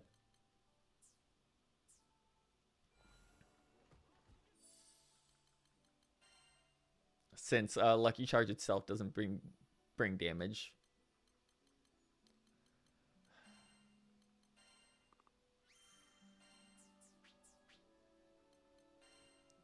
I'd like to see Ilsa and Cassius in something, yeah. Like, I'd honestly rather they not fill out the roster with the same roster as Versus. Like, I'd rather not see more Society here. The only reason I think even that all the Dragon Knights were in was because they got added, like, they got announced like 6 years ago to all be in at once. I'd rather see some more modern characters get in. I know we're getting Siete and Song for sure. I'd like to see some of either more of the old freaks that didn't get a lot of love, or I would like to see more of the new cast. I want to see Belial if only have an instance of him being playable for the main game. I would not be surprised if they just do what makes the sky blue as a DLC at some point. I'm shocked they kept Gandagoza. Yeah, Gandagoza is crazy because he was announced super late. I'm shocked they didn't just like rework him into Sora's at some point. Gandagoza is so out of his depth here compared to everyone else. Yeah, look at all these C clears, by the way, because my entire team doesn't have their transcendent weapon yet. Would you take this one? Good luck out there.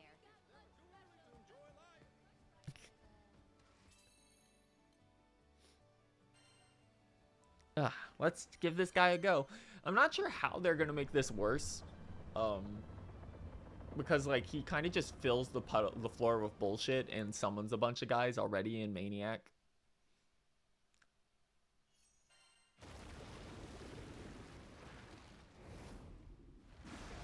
I'd actually like to see, and I'm still waiting for it in Versus. I'd like to see like some more primal characters, or the dragons eventually get into something, because they just haven't been yet.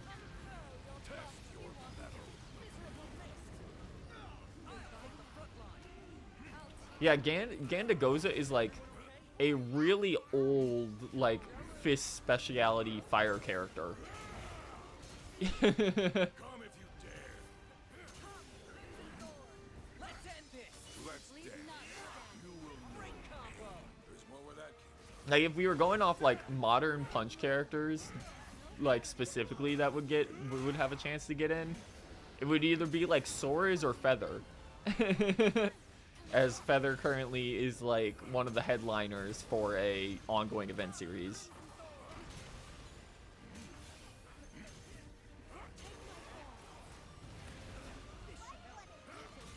I won't let you down.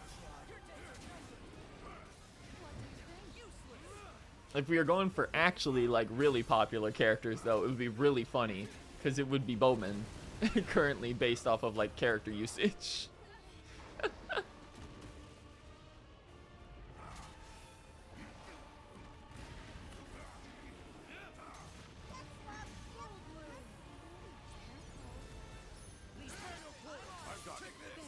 I'd like to see one of the evokers.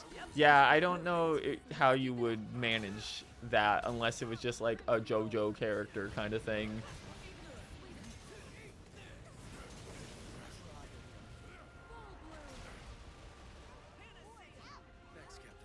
I suppose technically you could do here we go. Oh, this is way quicker this time, isn't it? And the puddles now do even more damage. I was going to say, oh, he only did the one? That's crazy. I can't remember his name suddenly, which is bad because I have him in my team constantly in the back row. The light giraffe, I feel could work pretty well, since he is basically a punch guy and doesn't actually use star outside of Ogieing at all for anything. If they wanted to do an evoker, but he's obviously nowhere near like the popularity chart some of the other ones are on. Let's end it. Great execution. You said it. Nailed it. I'm surprised I didn't show up. Lily is because I have to remember off the top of my head. Lily is a Rage of Bahamut character, right? I'm not crazy, right?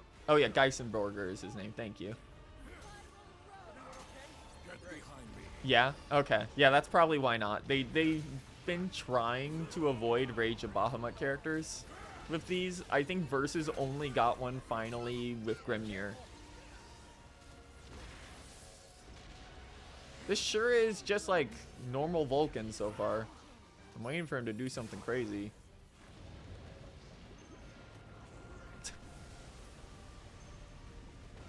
I'll be right there. Oh, good job, Vid. Alright. Should... Yeah, it's gonna drop us here.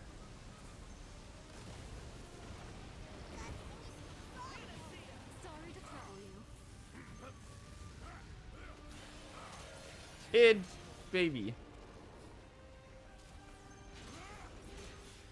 Not during our damage window, please. You got it. Thanks.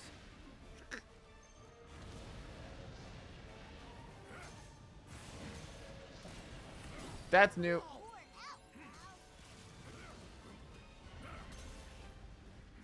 I do feel like the field and the camera are the main threat of this fight, and not the actual boss.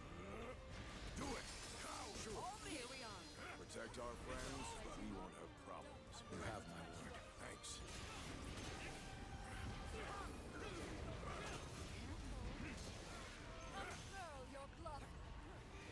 Where, God, the problem I am experiencing is this guy has too much HP for like doing almost nothing new.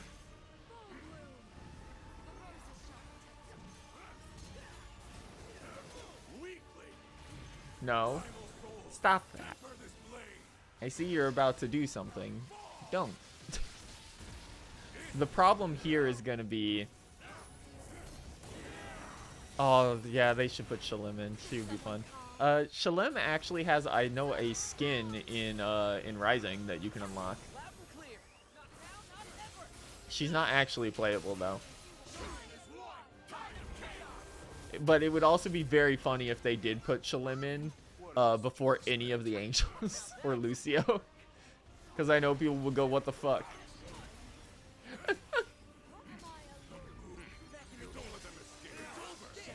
There's link time. What do you think?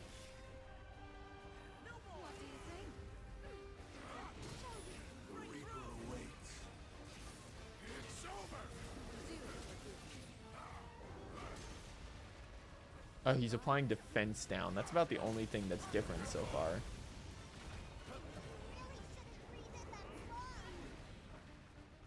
Oh, here we go. So this is going to be the problem in that we might fail this.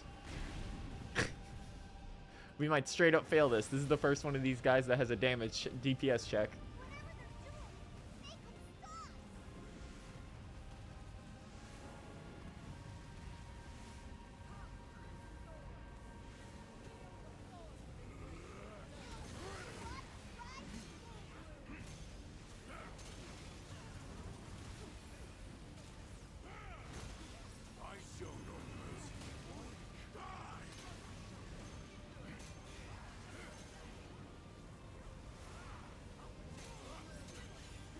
Oh, we are totally failing this. Unless Rosetta and Gran really pick up the pace. Okay, Gran's been on this one.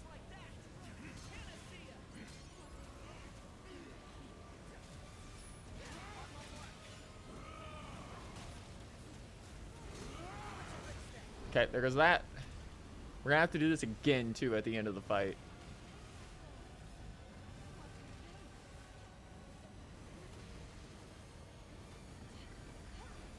I've never eaten this before. I don't know what happens. I'm gonna do this just in case, because we are not clearing this. Let's see. Is this a full party wipe? No, it is not. It's not an instant game over. Luckily, everyone had guts, and I was taking damage for them. Otherwise, we would have just lost half our bar from that.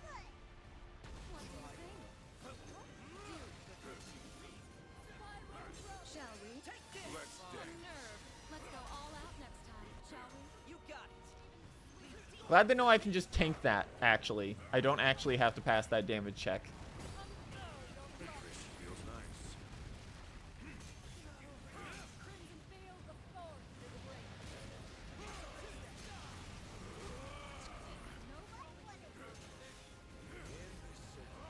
Silva had a decent chance. Yeah, Silva and Song are very, very, they're lesbians.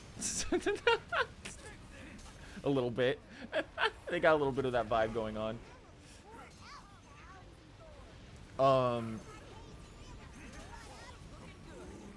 I will say, I do think it's funny seeing so many people be like, I can't wait for them to add the Eternals. I want to play this character. And I'm like, there's no more character recruiting cards in this game unless they add more. they are not going to put Eternals in a game this accurate to Granblue without you having to do some in-game grind to get them.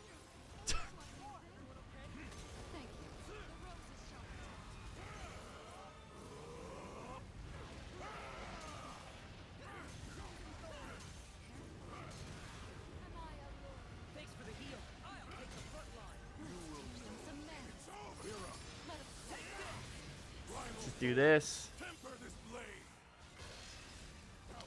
Since we're actually going to hit damage check again here in a second.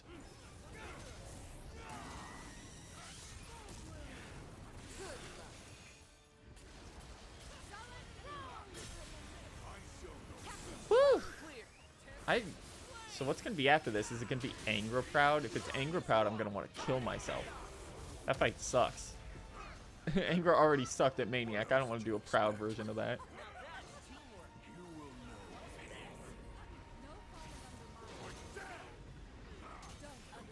I haven't found a solo Galanza. Actually, it's probably going to be id. I haven't done an id yet.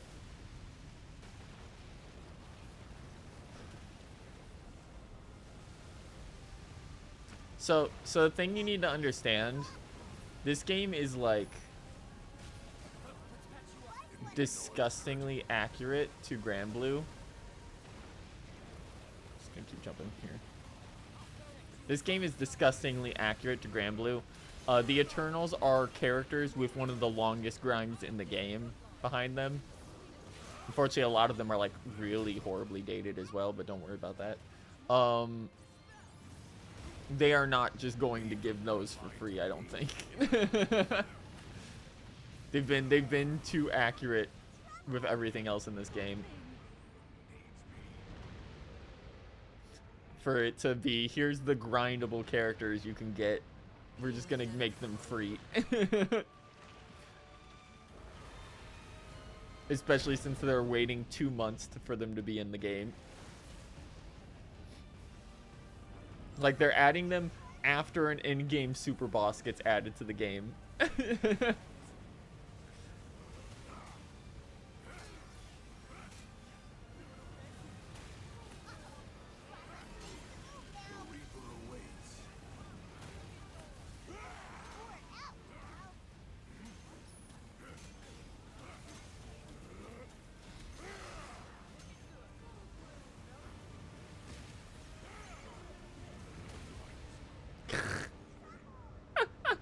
I'm out of potions, so I'm just like face tanking shit at this point. I don't care.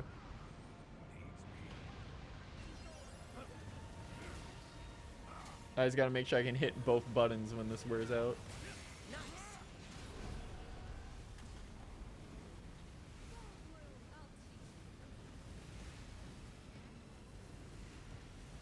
Oh, they make you actually run longer in this version of the fight to get over to that one. That's mean. Let me just pop this real quick, because we ain't making this.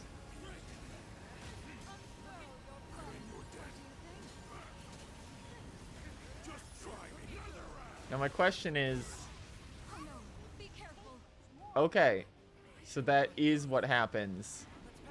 You can't actually take tank damage for the party if it's a damage check.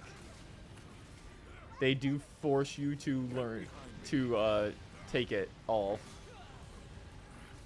Stand over here because it's safer. The good news is, I was just about to say, the good news is nobody died from that, so we haven't hit the critical condition. And then Volca from above my camera range decided to lean down, and that did like 30k damage raw. Despite me not being able to see the attack animation more than he moved a little. So we will not be meeting that requirement.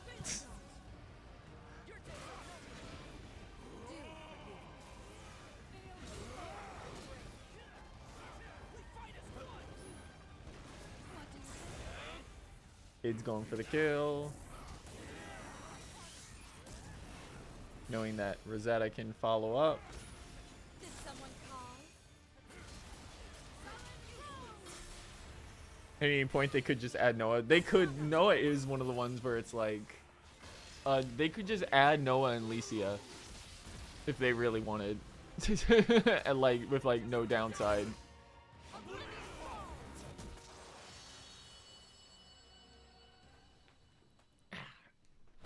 I'd try out Noah. Noah's cool. Get out of here. You suck. That fight was barely different than the normal fight. He just spawned some orbs at one point. That was the only difference. For me? For me? 2 of the plasma. Ooh, fancy. You're coming home. Hey. Please be id next and not. Can you tell I'm scrolling through my roster? Yeah, that's fair.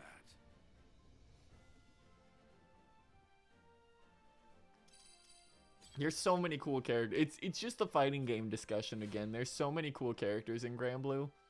And it really is a shame that the games they had in development are like... Oh, that's a Lucky Charge 5+ again. The games they had in development are just so old that the rosters are what they are. Like... They've released so many new fan favorites over the past couple years. Where are they gonna add 2B? I hope they don't. I'll kill him. Oh. Huh? A cutscene? Zeta and Voss. Okay, this is what I got spoiled on. I already know what it is. Unfortunately. Is something wrong? People spoiled this shit super early just by posting images of it on Twitter. With no way to get around it. Talk about perfect timing. I don't know if you heard the news, but A meteorite has crashed in Zega Grande. the other day. Turns out it's not a cosmic rock at all. A big mean machine. Smashing machine. The whole skydom's gone on high alert. But I can't travel freely to sell my wares. I might as well hang up my merchant hat right now. A machine from beyond the sky realm, huh? Yep. You don't think it could be an automagod, do you? That's right. At the last second in post game, we're bringing in the Automagons. Obviously, there's only one way to be sure. Does it ring a bell? It's not. I can confirm it's not Diaspora. It would be been really funny if it was Diaspora, but it's not Diaspora. I'm up for the challenge. Hello. Let's see. It's Payet A. Also known as the one Gran and Vegeta use in No Home, No Moon or whatever from the anniversary event, and the one who showed up in earlier in quest lines. It even drops the Relic Buster power cell.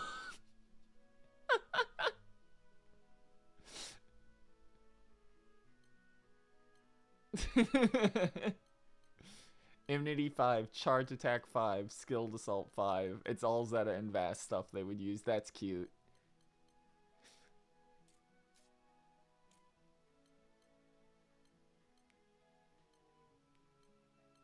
Yep, Garrison 5, Quick Charge. Yeah, it's all Zeta. It's all Vast stuff.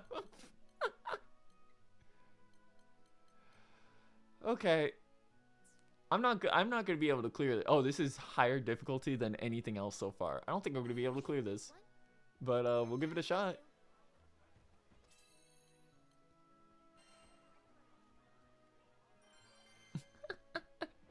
It's time to prog, I guess. It's so weird just to suddenly have Zeta and Vass. I hope there's more past this though. If they were just willing to pull something from society in. Yeah, there he is. God, I wish this hadn't been spoiled. I really wish this hadn't been spoiled. Hey, Payet A. There's the boy. Level 140. Oh my god, all of his things are lock-onable. Take the front line.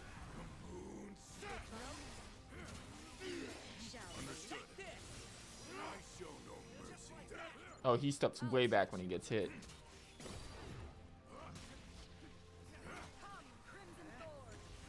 Yeah, the society shit is really cool because it's all just the moon keeps attacking us with fucked up robots from the moon. We gotta kill them with these weapons from the moon.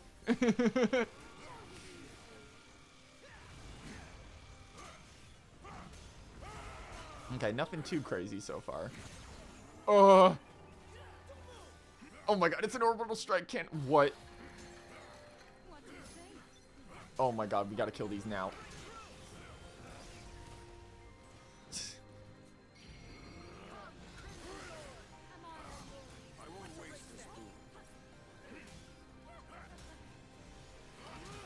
I don't think we can do this with AI. They're not gonna switch to go eat, because you have, everyone has to beat up one of these solo, otherwise you can't get them all in time.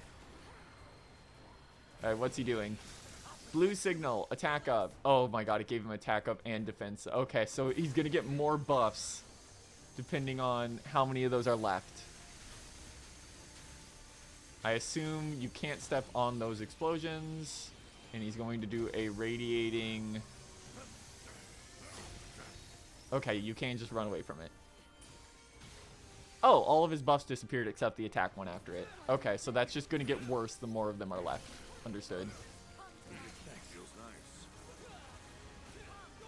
That's doable, at least.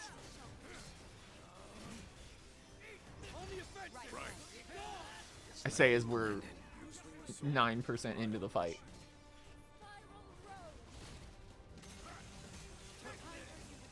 Funnels are coming out. Yep. Ooh. Oh my god, they can stack. You can accidentally overlap them like at a 14 rate.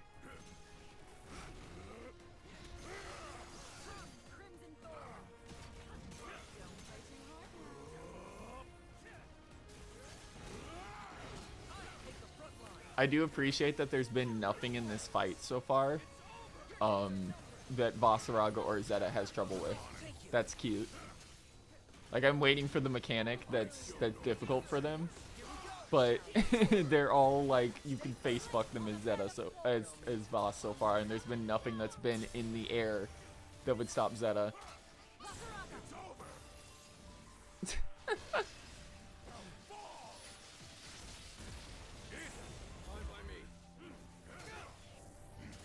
God, if they just drop this now, what's after this? It's also really funny that they're just like, yeah, fuck it, put Pi at A in. Automagod just fell out of the sky. We don't have to justify this shit at all. What else did you expect? That's teamwork. Don't take your eyes off them.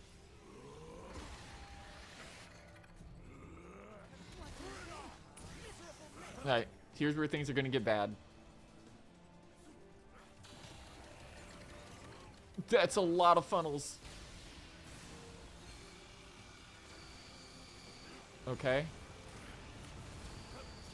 Oh, do not step outside. It has those mechanics. Okay. This isn't too bad so far, at least. I'm waiting. It's going to do a ground explosion here at some point. Stay behind Pi at A for that. Oh, that's really easy. Haven't played Pi Granblue. It's like old Monster Hunter where you have to pick a hub mission. You have to go through story mode first, which is about 10 hours. And then as you go through post-game, it will start properly unlocking more and more online quests of higher difficulties. But after you've cleared out the post-game story, it effectively just becomes a go out and do Final Fantasy 14 raids in an action game is a Monster Hunter party. Is basically what happens.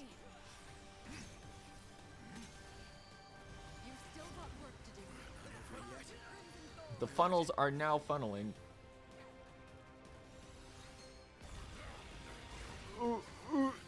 I'm in a good spot. Okay.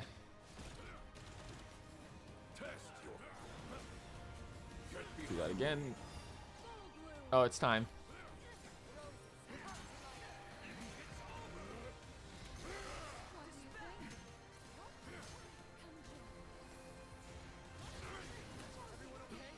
It knocked me out because of...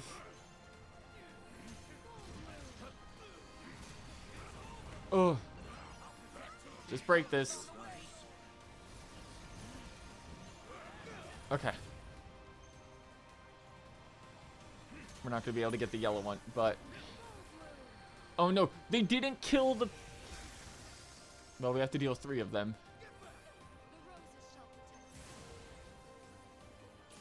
Okay, so he's going to do an additional thing now. That's just onslaught from the dragon. That's not too bad. Just dodge at the right time. Get in! Okay. That's Galanza's rotating explosion from Maniac, inverted. This isn't too bad. And now we're going to do the full mechanic properly. No, he's going to do X-cut?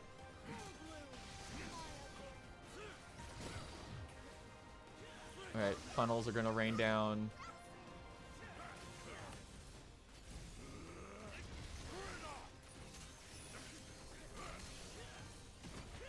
His moveset has changed entirely. I won't waste this move. Id, why? You betrayed us.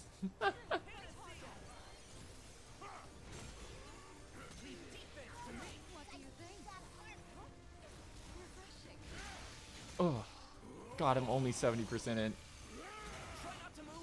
Id! Bro, what is happening to you?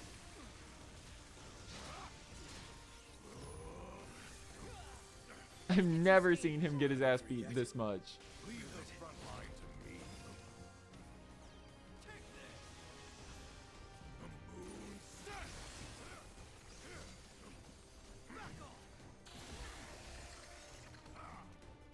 Oh, his tail's getting all fucked up. Alright. Oh! Get out of here before that happens. Understood. I won't let you down.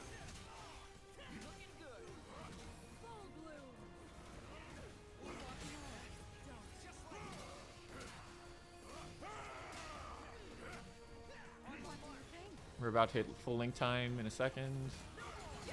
There it is.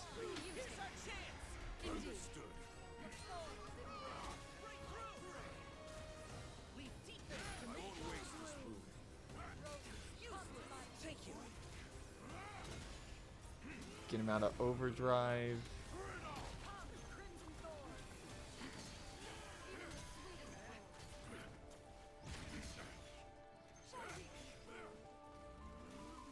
Just a little bit more and he'll break.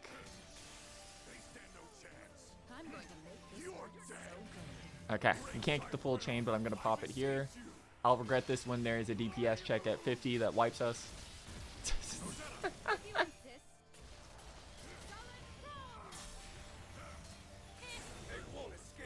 But I want to lay as much damage down during break as I can.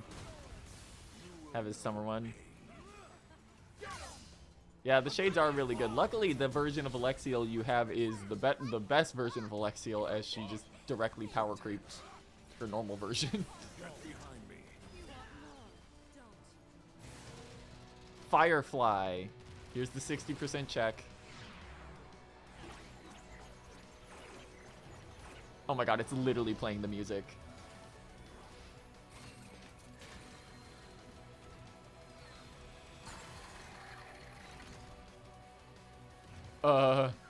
Oh, fuck me.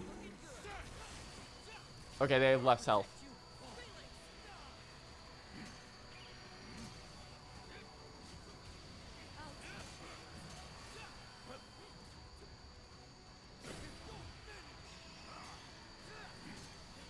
You have to do this so fast.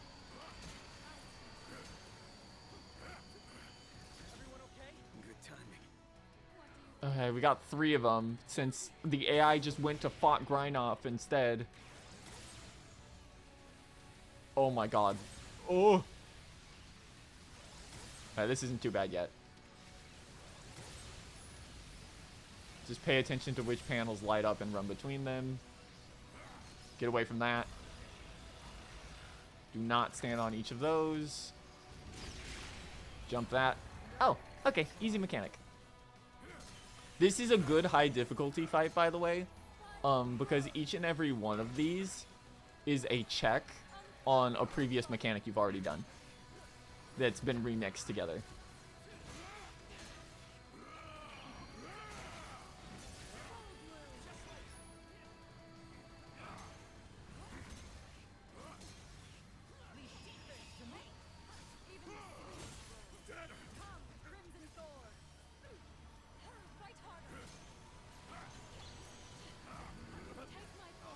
Alright. Do not stand in those. Here he goes.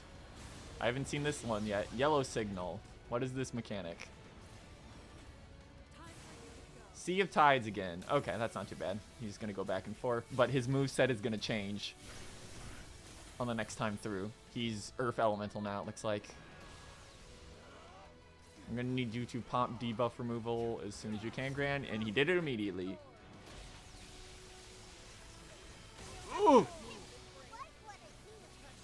in your debt. Leave the front line to me.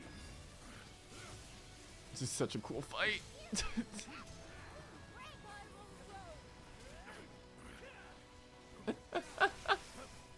I'm so upset that it got spoiled on its existence. Oh, it looks like every time you destroy a Firefly, you get a plus mark.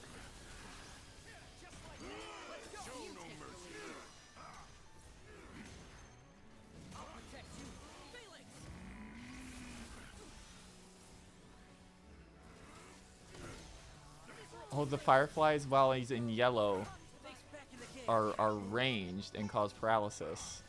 Okay. Let's take care of some of these then.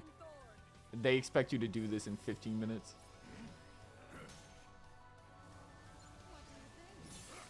There we go. That deals with all the long-range snipers.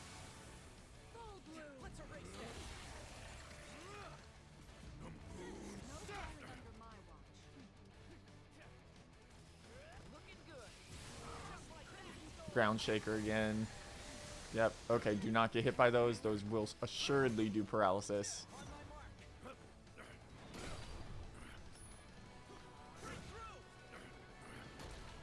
Oof. I gotta get my buff back up as soon as possible.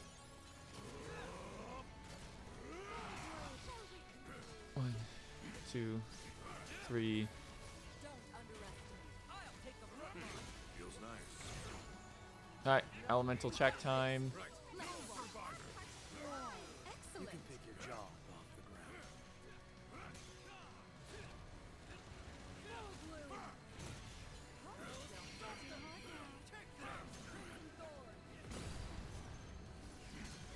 Doing that during this says so much. Ugh. I'm popping this just to get rid of it. I can't let him have more than 3.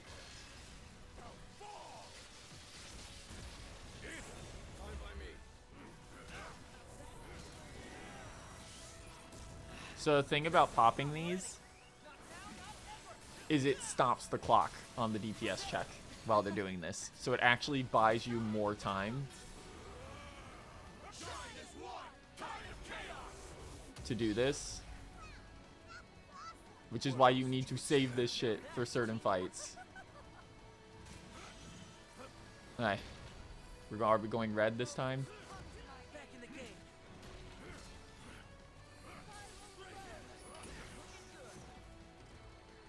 Let's see. Nope, yellow signal plus. Okay. So he's gonna do Sea of Opulence again. Alright, this isn't too bad. I assume ignored the leftover spots on the ground. That's gonna suck us in. Just keep running. Yep.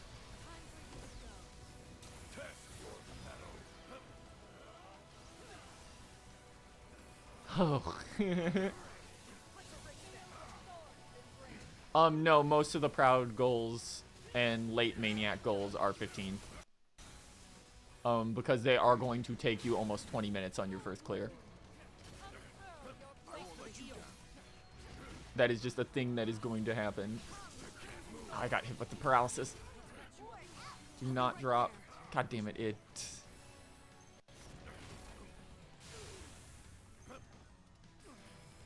There you go. Get up. Luckily, I can just do this to get in. Swing that. Oh, link time. Feels nice.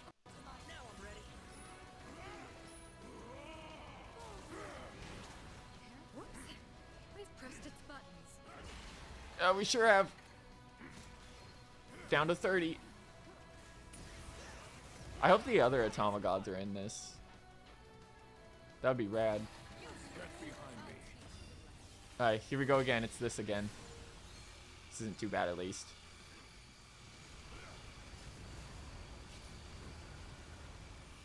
Just don't stand on the line and avoid the lasers. Make sure to don't be a dipshit like me and unlock properly while that's happening. And there we go.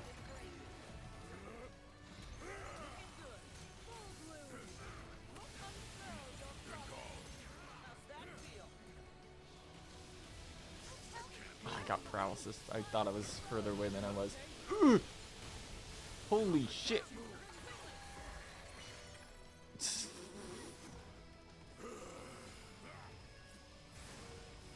Resonant voice. Oh shit, I'm on the wrong side. I'm gonna do this.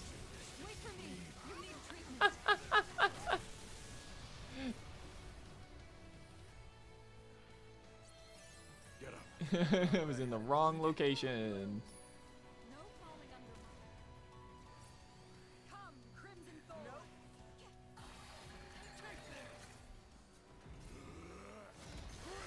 Oh, it actually connected. That's funny. Get our charge back up a little bit off some of the fireflies here. You want me?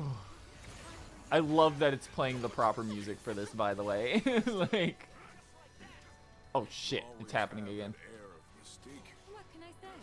Charm comes naturally to me.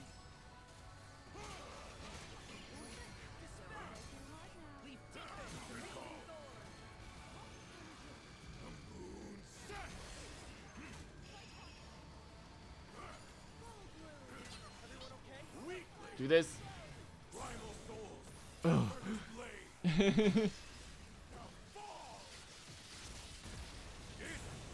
I'm so scared of hitting a actually kills you though damage check.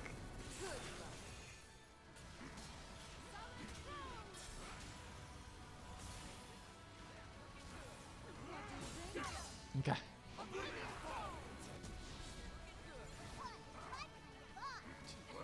Three. Got it. Only the one.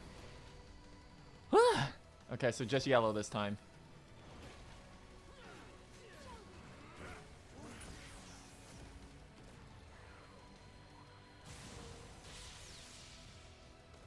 Not that yellow signal plus has been hard to deal with. Okay, Sea of Silence.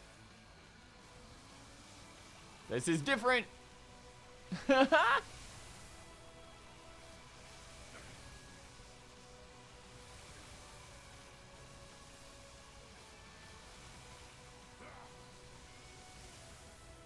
if you dare.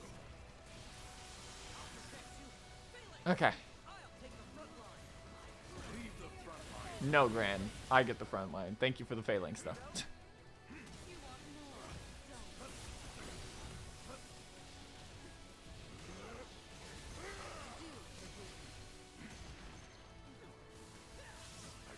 Oh, fucking. Okay, he does paralysis on normal hit there.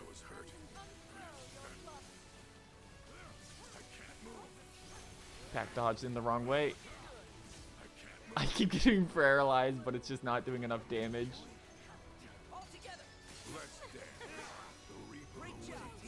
Every rose has her thorns. No, stop locking onto those.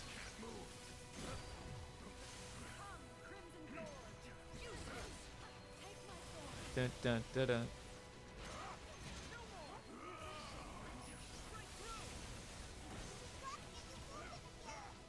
What do you think?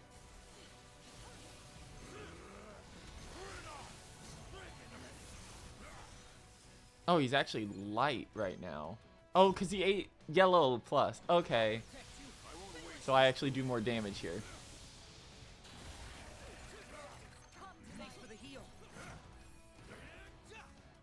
Hey, Gran, can you dispel his ass already, please? Homeward Prayer. Alright, not too bad. Ugh.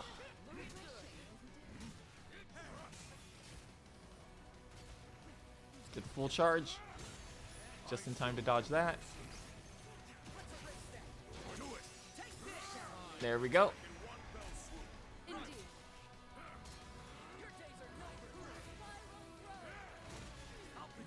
I won't let you down.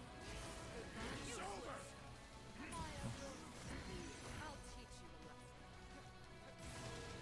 Okay, Firefly one more time. This is a really cool fight because the mechanics are entirely based on what parts you go for.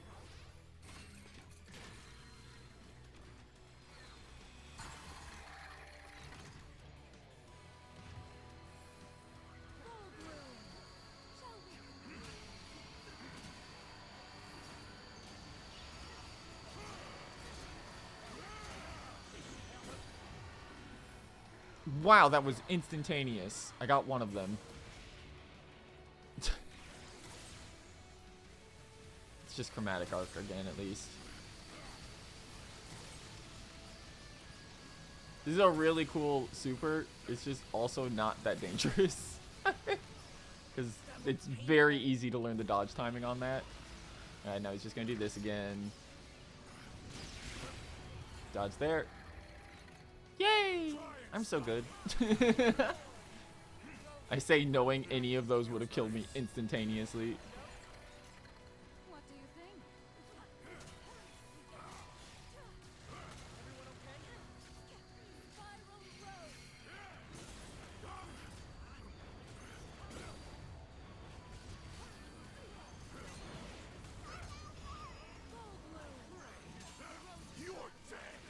Do this.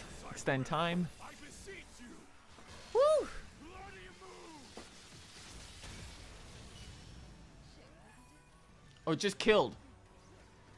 Didn't have time to trigger. Alright, did we get all but 2? Okay, we're still good. As long as we get 3 of them, it doesn't matter. He's doing it faster, though, is the thing. Okay, I've never seen red signal before. I know it does the laser beams from up top because of the chromatic arc we just got. Oh, it's this. Okay, that's pretty easy to deal with. We got it last time because we had yellow plus. So it did stun plus this.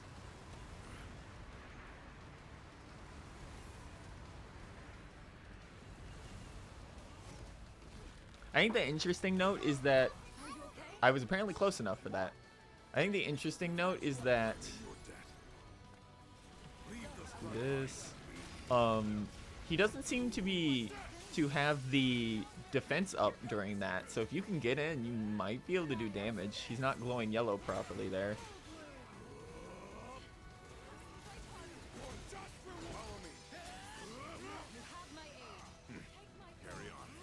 Mass 20%. Of course.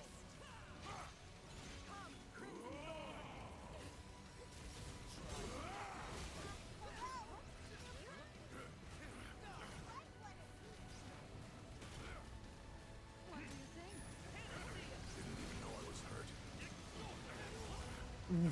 Don't panic. I won't waste this boon. God damn it, id. I think it has been all of our deaths for some reason. Up till now. I won't let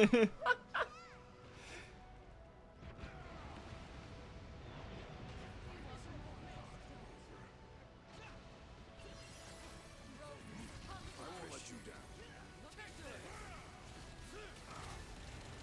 Let's erase that. No falling under my watch.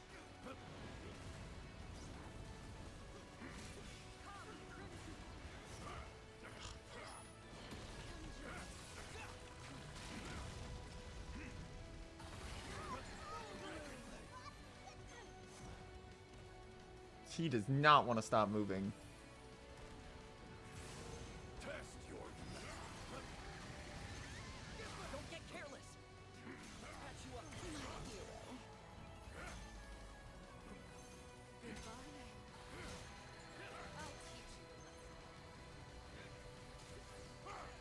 What do you think?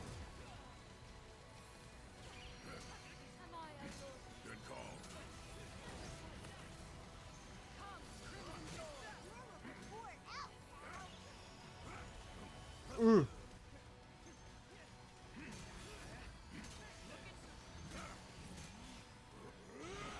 Ah, wasn't close enough.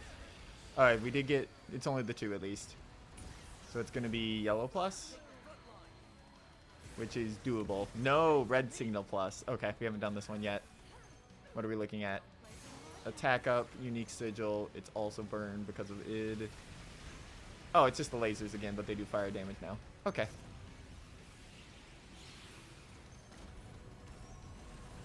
Oh, and then they explode during this, so if you touch them, you're gonna get pulled in. That's cute. Okay, he's doing 2 lasers at once. Luckily, he doesn't seem to have a proper damage check unless it's at 10%.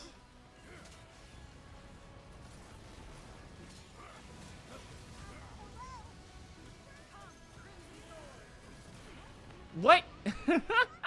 That's bullshit. That one did. That one. That was not the hitbox. That one was the hitbox. That was on me. I did not time that well. He got up too quickly after I came out, so I didn't have invuln. Oh, Rosetta. Honey, we can't fall apart now. Not in the last 15%, please. You're one of our healers. You need to be live for this. Holy shit. Red sigil is so bad. No wonder there's only 1 red sigil usually.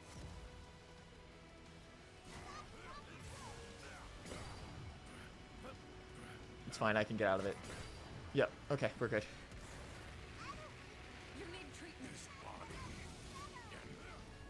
Gotta be shitting me, you guys. Really? Did you think I'd lay down and Yes, I did think you'd lay down and die in the last 5% of the, like 14% of the fight that I've been doing for almost half an hour.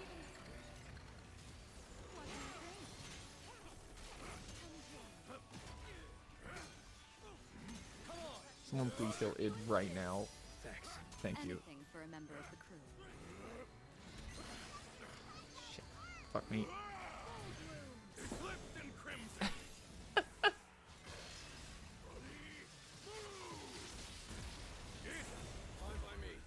Yeah, that's right.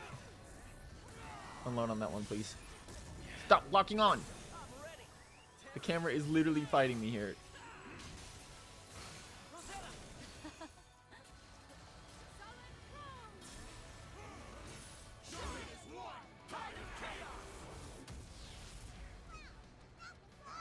What else did you expect? Now that's teamwork. What? Sorry to trouble you. Oh, it just can't. Oh, shit. I just wasted. That's what I was afraid of. This is gonna be an actual proper wipe.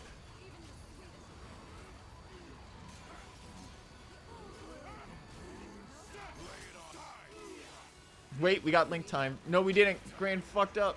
Oh, wait. No, we did.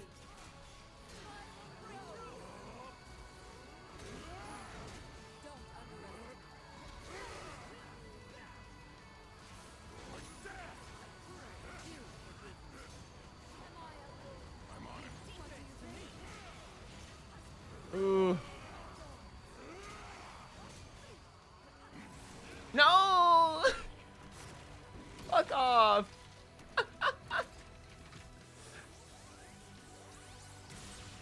Oh. Okay. That's unfair. The only reason I lost was because we hit the damage threshold during a different mechanic, and then it hard switched to the DPS check that I had already unloaded stuff for the mechanic on it. Otherwise, we would have been able to do that with a charge attack chain. Well, I know I can do it now, but that was 25 minutes of that fight.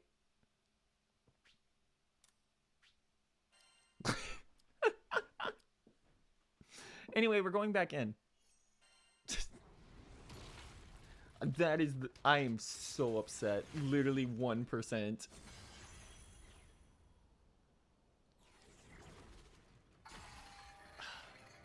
You won't lay a finger on this. You ain't even here, Zeta. Shut up. Get behind me.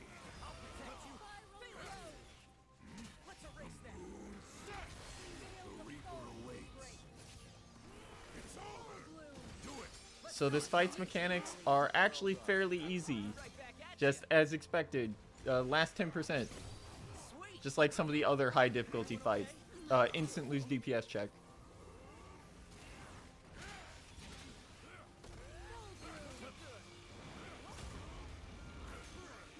Remember, not only did Cygames offer to do Zone of the Enders 3, including having a crossover in Granblue where you can get the main mech as a summon.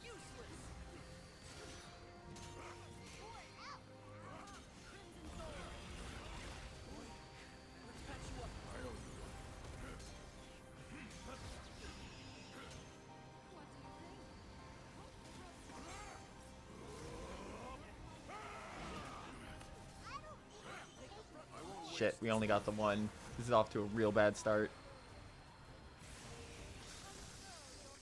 You have two options. Leave or die. Here comes Sea of Opulence. I don't have to give a shit though, because I can't die.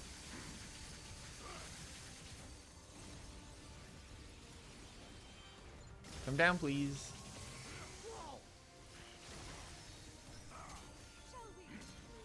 Everyone okay? I feel better already. I show no mercy. Miserable miss! You, care to join me? The next fight might not be so kind to us. Then I'll just have to be more brutal.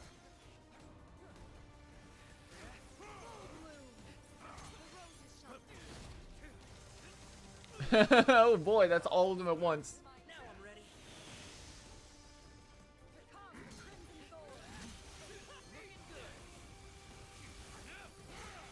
So we want, ideally, for him to be Yellow Sigil, even though he does stun, because 3 of our party members are dark, which means our damage cap is going to increase during those phases.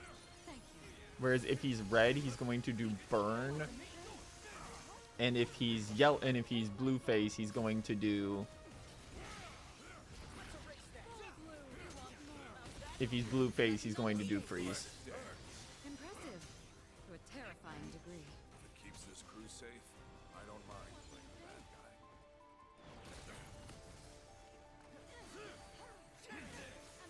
Leave the spot. Feels nice.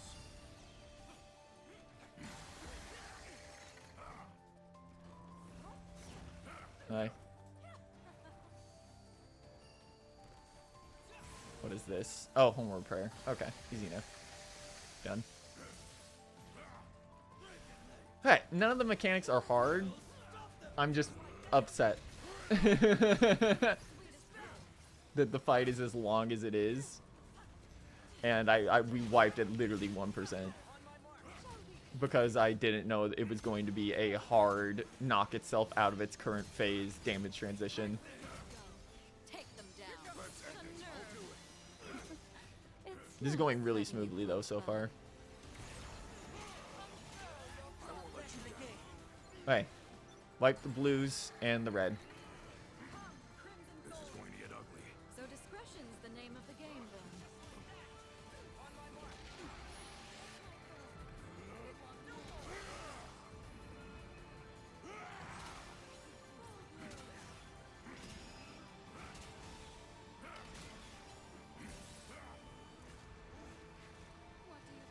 What do you think? Like this. Cigarette final scene is probably the best part of the game. Yeah.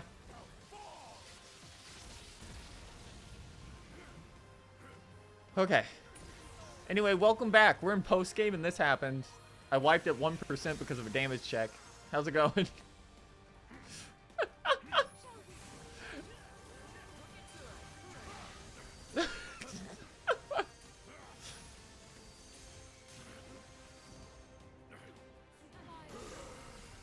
That was a 25-minute fight that I wiped at because it had a hard trigger at 10% that I couldn't have known about. So I had already used my CA to get more time on a mechanic that got canceled in the middle of the mechanic. Everyone okay?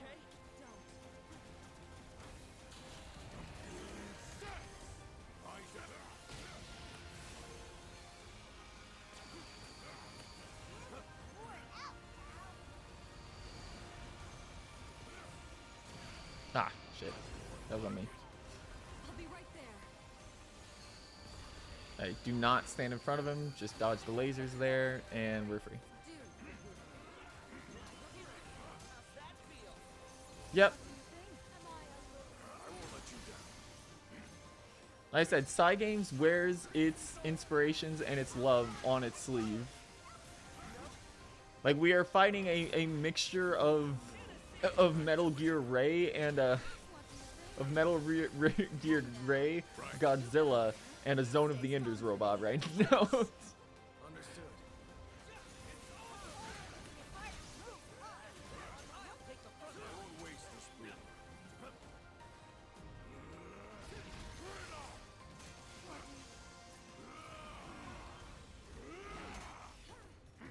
fight harder. Looking good. Miserable miss. Granblue.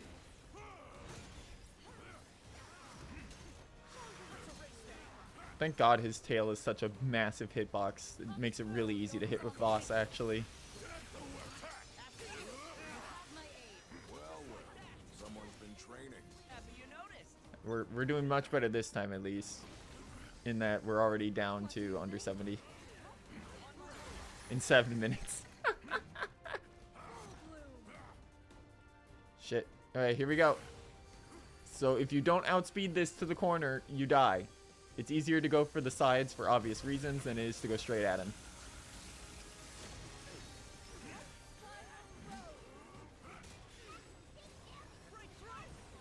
Well done. Right. Indeed. Understood. I won't let you down. Here goes. What do you think?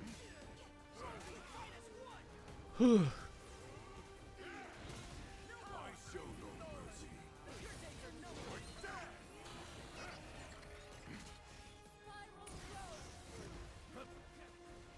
Alright. Is it triggering Firefly? Yep. Alright, here's the big one. Hello, funnels. So, destroy what you can, pop CA. The element of this is going to be dependent on what he does. We want it to be light. While you're doing this, he is also going to be sending out shockwaves. So at least with Voss, time it properly so you don't take damage. We're going to pop this now. Eclipsed in crimson. Yeah, they've got tail missiles in Kiryu as well as in Zoids stuff, which this guy is also very Zoids coded. All me.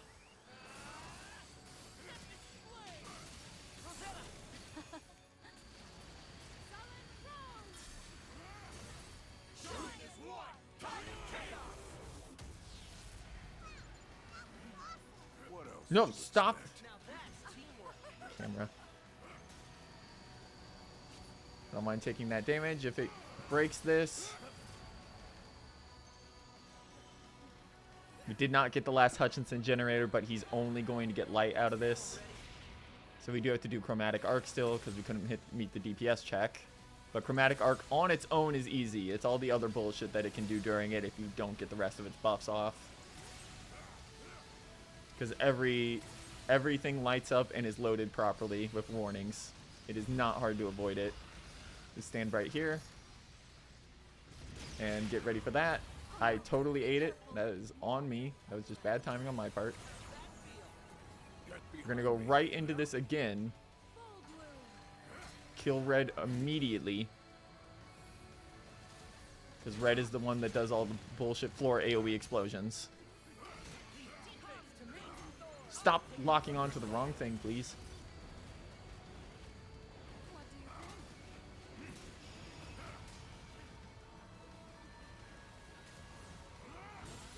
There we go. Okay, it's gonna get 3. Oof. Ah, goddammit, it's red too. Okay. So the problem is, if Pyget is too close during that, the AI won't go for... You can just jump over these, by the way, super easily. Make sure you dodge the actual tail laser.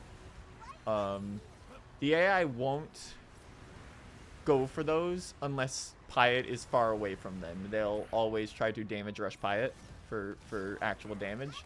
That hitbox is fucked up and wrong. Okay. Lesson learned though. Don't be anywhere near that jump point, I guess.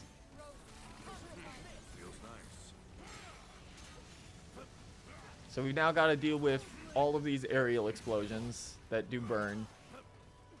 Which is just raw damage at least, but it is a little annoying.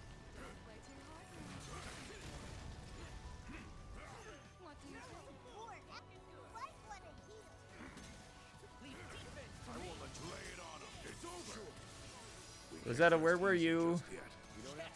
She's fighting the Firefly in the background, actually, is where she was.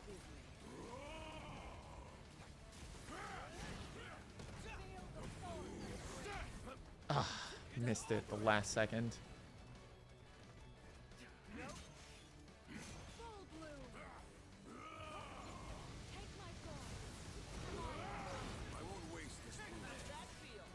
Two, three.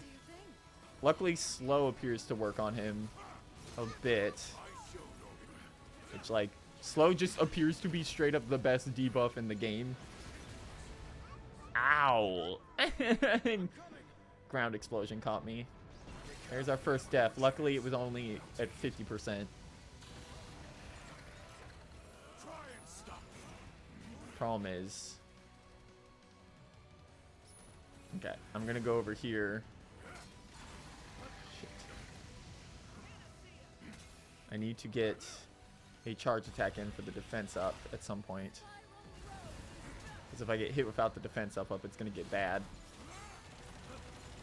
There we go, full chain. Separate these out. Dodge to avoid it on the last hit.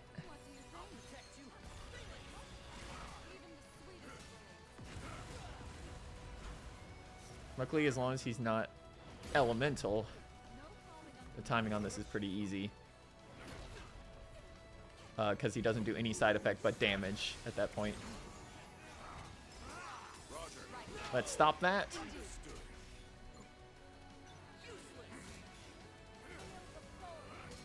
Use link time to get rid of one of these before the gauge can kick up.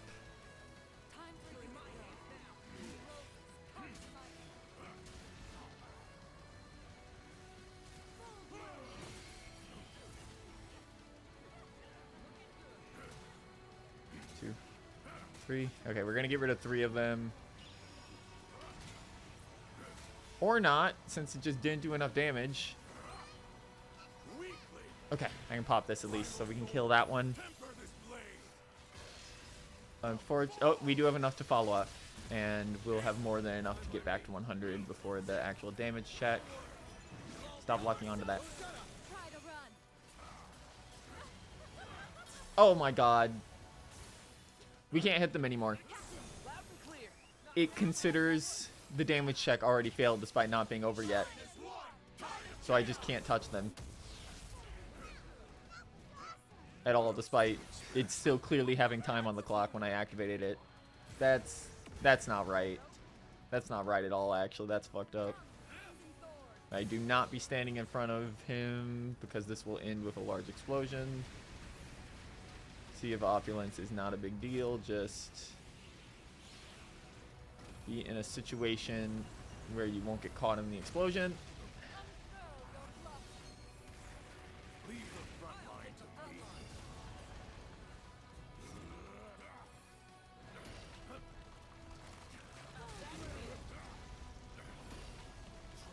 Are you done jumping?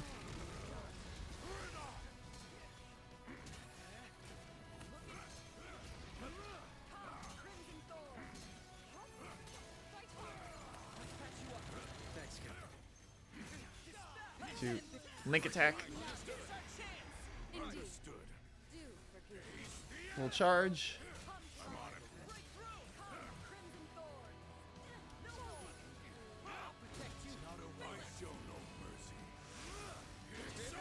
So discretion's the name of the game then.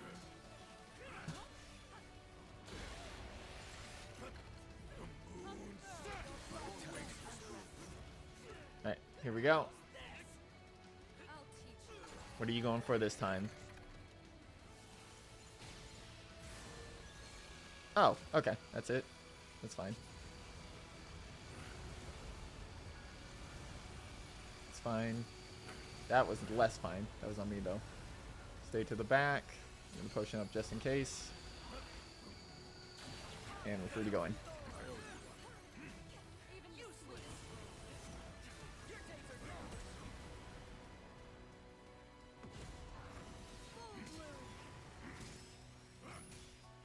Don't know why I destroyed, but sure.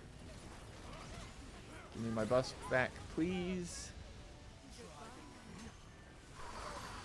Ah! Welcome to progging. I can always count on you. Stay focused. Thank you, dear.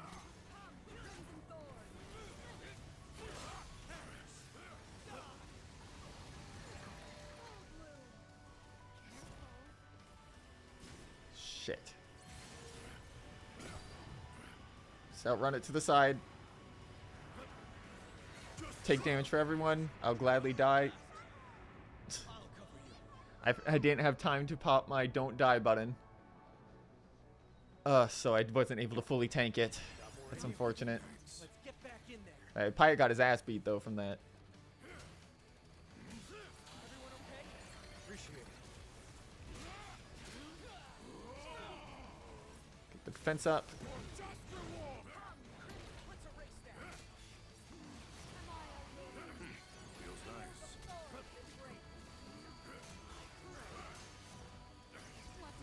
The funny part about this is damage is nowhere near as high as stuff that was rated lower than this. It just has way more HP. And way more mechanics going on.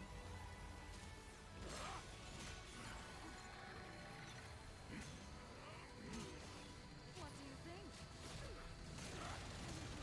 Is that the Nargacuga fucking tail slam? That's silly. Wait for me. Id. Honey. Pour it out, pal.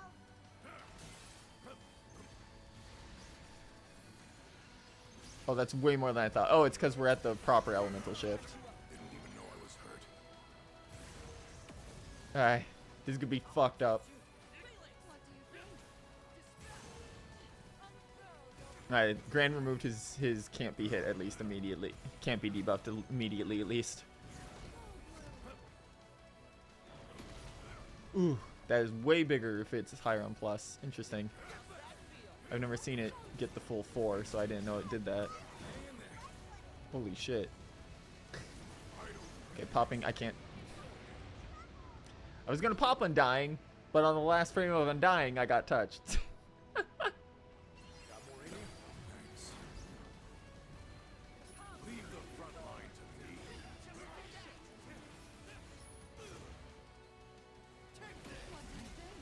It is Undying if you don't get hit while active. Jesus fuck, what just happened? Alright, so apparently the fight mechanic just gets hilariously aggressive if you let them get too many. Which makes sense. If you insist. So, you're an astral war machine? Sure. But I don't belong to them anymore.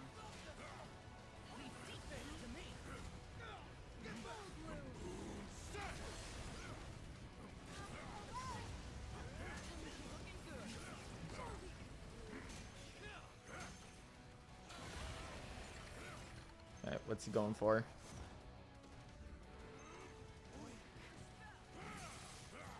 Pick off some of these fireflies. Oh, it's just this. Whatever.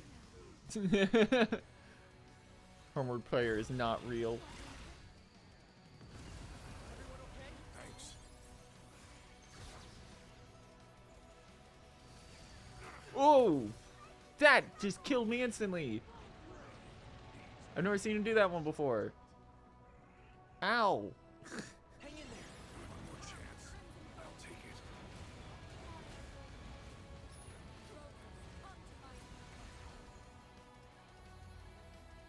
What do you think? Weakly. Alright, I'm gonna pop it here because we should have This blade. more than enough time due to how long damage takes to build up to get another chain.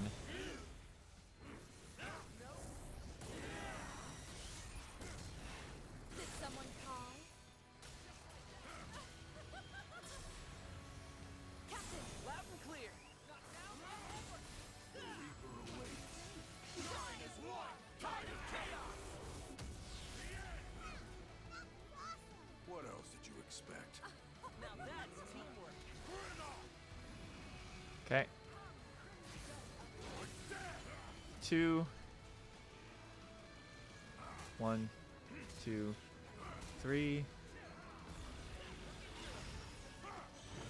What? Okay. Oh, I see how it works. If he has only one, he always gets to activate it.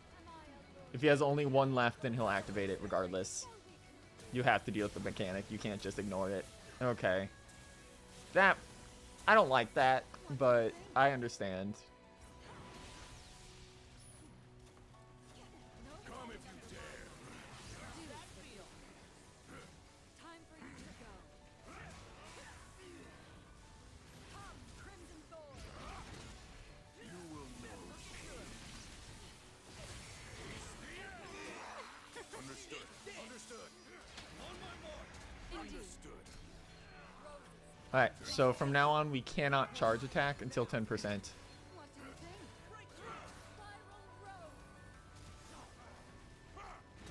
Spiral Rose. We're too low now.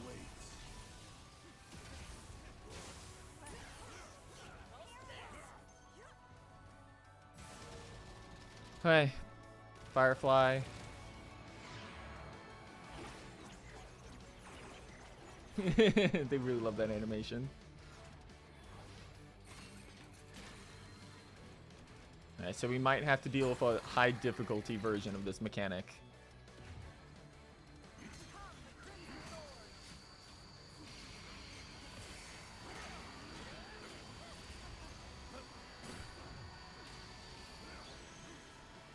What? Okay. Sure, bud. It's fine, it's just chromatic arc. I say as I get paralyzed immediately.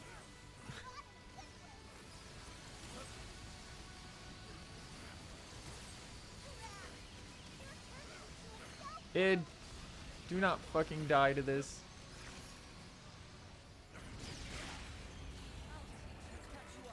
Oh, he had his auto revive had rehealed. Good.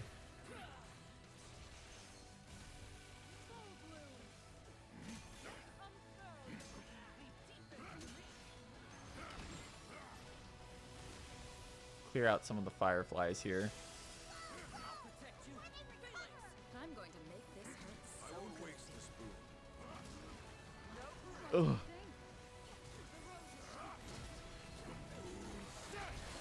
I can't move.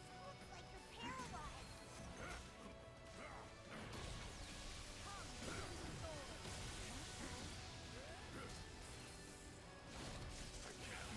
you're paralyzed. I feel better already. Unstick that. Get out. Do it. There we go. I was gonna say. I know we can knock him out of it. The vanguard. And I'll be right behind you.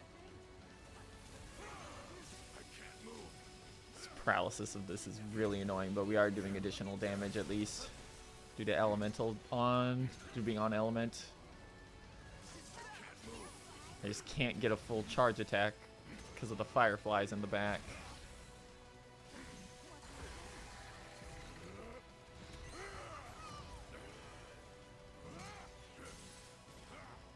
Okay. I was just homeward. Are you injured? Okay. Here we go. Cannot trigger that this time. We have to do this for real. What do you think? Don't underestimate. 2, 3. Luckily, these are not elemental.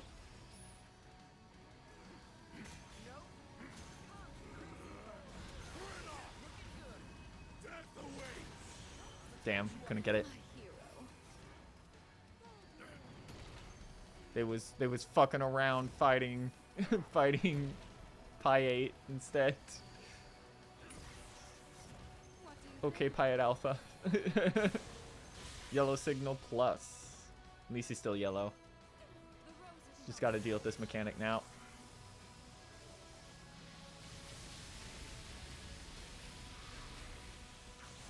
Okay, where's the beam coming down? Oh, I'm more than safe. In fact, I'm right next to him.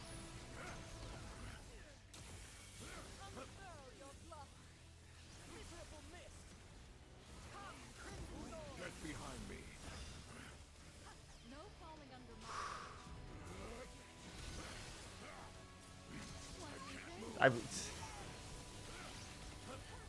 Ooh.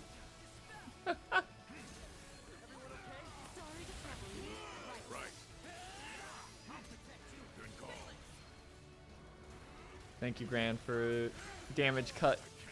Gonna need it.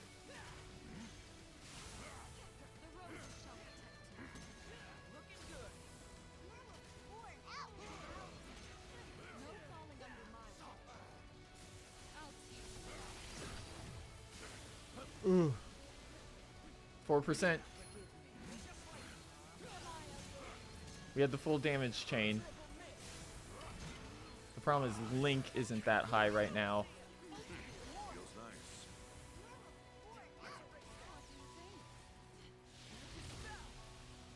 nice. Ooh. Just gonna do that to keep us safe.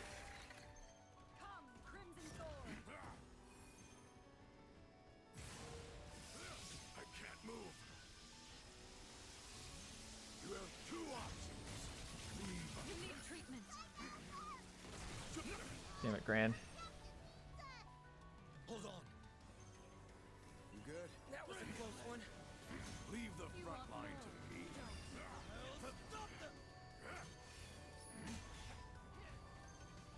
Looking good. Let's patch you up. Thank you. I won't let you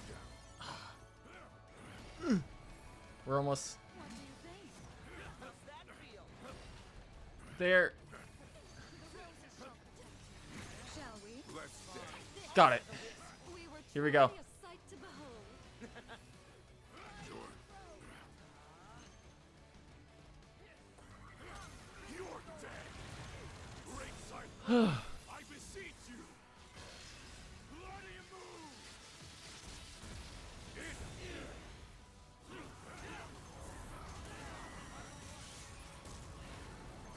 This one's mine.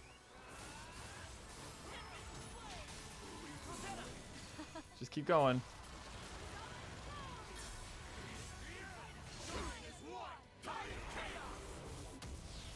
We got a Link coming up here in a second.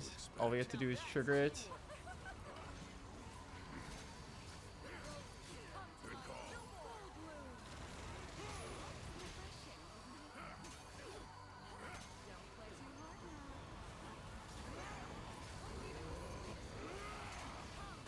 Ah! Holy shit. They expect you to have your entire party with their transcension weapons in order to do that in 15 minutes. Takes care of that. That took almost 25 minutes. Excellent. Way to go, team! Ugh. Excellent. You're coming home. Excellent. Chronos Core. Ah. Holy shit. Oh boy, howdy. Ashes to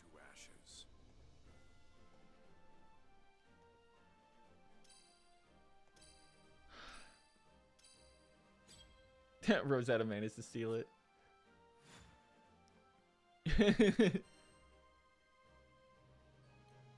We got Quick Charge Plus with attack, Lunary Detector, 3 mana circuits, 3 Mirage Munitions, a Lunary Cell, a Chronos Core, which it looks like Lunary Cell and Chronos Core are the rare drops on him. This one you can only get from breaking parts. This one looks like it's the random drop.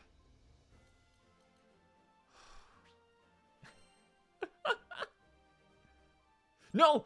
I just noticed I had it. I forgot to turn off repeat. Hold on. Let's get out of here.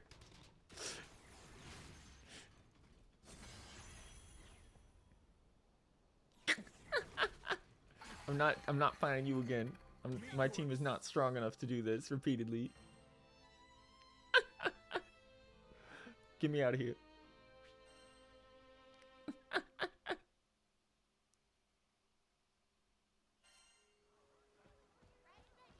New quest, The Tale of Bahamut's Rage. Proto Baha! Well then. Yeah. This is one of the fights I've been waiting to come back since the beginning of the game. It's the tutorial Bahamut fight. Welcome. Tempering your weapons, I can't believe they waited this long for that. enhancing your sigils.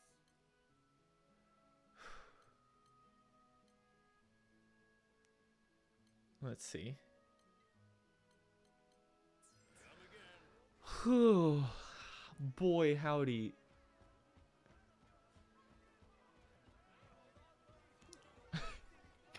Sorry, I just need I need a moment to recover from that one. Oh my god.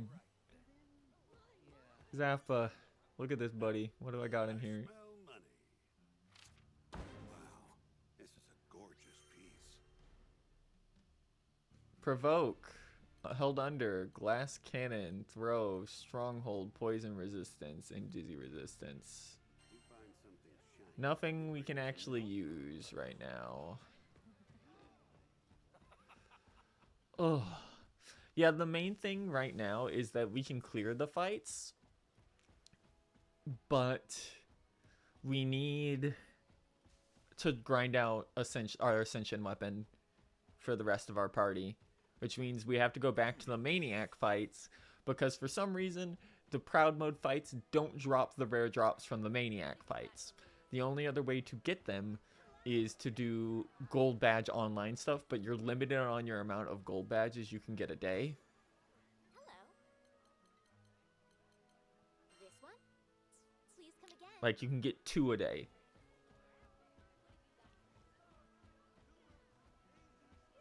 Let's see. Scott, which weapon shall I strengthen?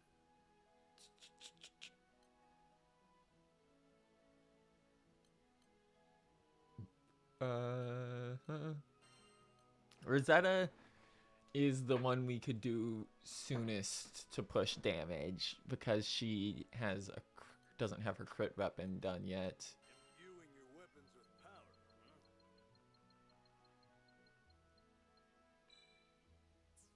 huh? All right, let's do it. It's a great success. This should get a bunch more attack at HP on Grand, though. Take care. Gear.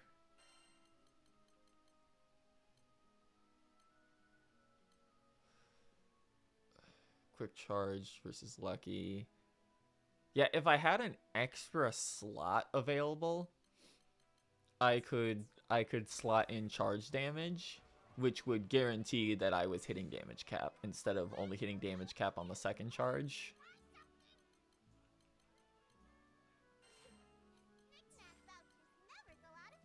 Let's go to transmute real quick. Oh, we only had the one. Okay. Let's see.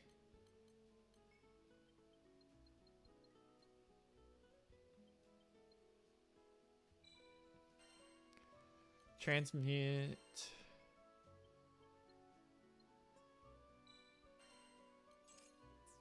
Out of Valley Blooms.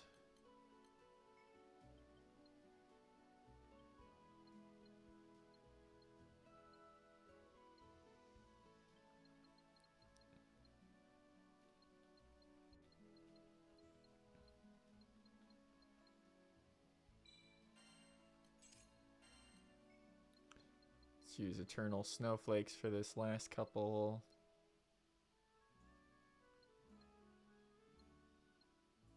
Because Eternal Snowflakes are the big one from the ice field. Okay. Let's see if we can fish something that'll be useful out of here. Unbelievable.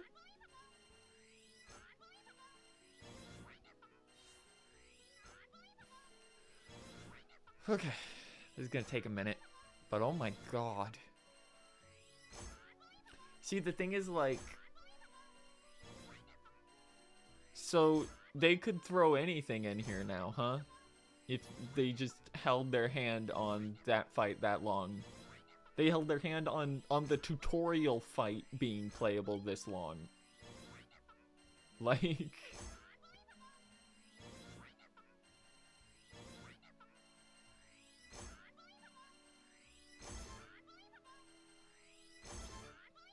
Next thing I'm gonna find out is that there's a proper ultimate Bahamut Versa at the end of this. No, they can't put Bubble Bow in here. He's too strong. You'd never be able to win.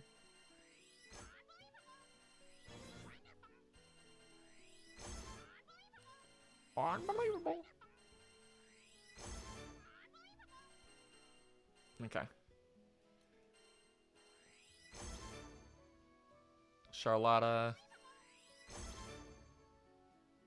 That's okay. Another Gran. My, like, 4th Lord's Ambition.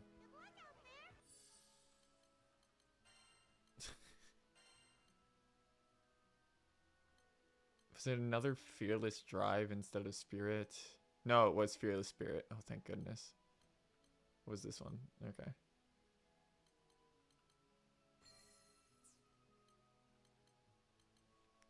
So I still haven't gotten a better version of Rose Blooming of Versalis Foundation. My Ebony's Presence sucks. The Grands have actually been the best ones. Let's go to Trophy.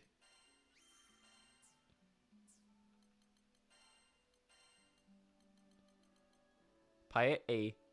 This machine prototype is capable of slaying primal beasts. Known as an Automagod, it was manufactured by moon dwellers and uses a seal weapon as its core. Its armor and internals are made up of tiny components called machine cells. This weapon is a testament to the moon's technological superiority over the sky realm. Also, Bahamut might be from the moon, but don't worry about that. They haven't expounded upon that one line they gave about Bahamut and the moon yet.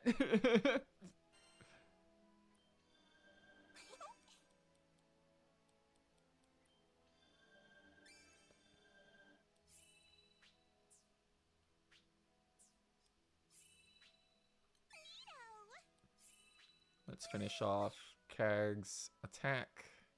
Troy. I guess you can refine perfection.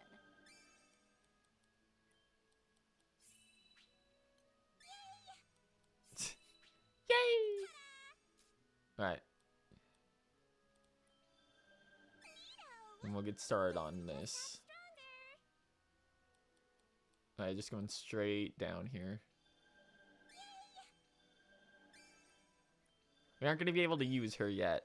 But we'll definitely be bringing her along for her crit up special cap.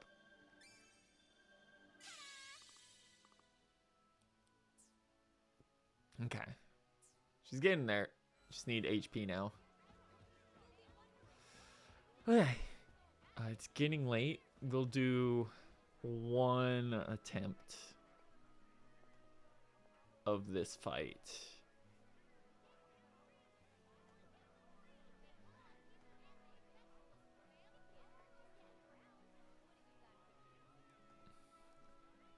Here we go.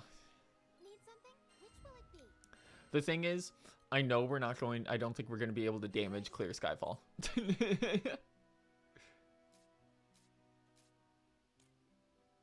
Ah, there it is. These are the new weapons. Terminus weapon. Catastrophe and Region, level 15 by default. These are the Proud Mode weapons. They drop seemingly at random from this guy. I would like it just to be who you were playing as, but who knows. Dreadwright Stone, Barrage Munition, Damage Cap. There's Damage Cap V plus as a drop. Of course it's here. Tyranny V plus, Stamina. It's all the good attack ones. Horn of Bahamut, Divinity Shackle, a Terror Urn. Of course he gets his own urn. And he drops high grade scrap as well. Proto Bahamut is light. Be on your way. Apparently. That's interesting. Oh no, he's gonna be dark. It's light that's effective? We'll see. Bum bum ba-dum bum ba-dum bum. So this is gonna be interesting because Versa doesn't have the typical Bahamut moveset.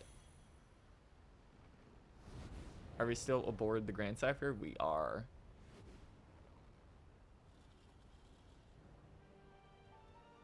Yeah, it's playing the theme. Don't get hit by supernova. Negate 15. Oh my god, we can shoot these down.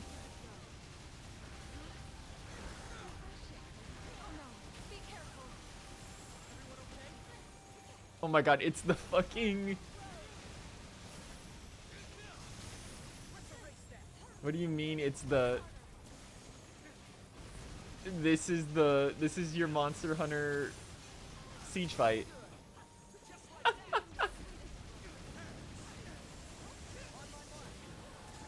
Get out of the way.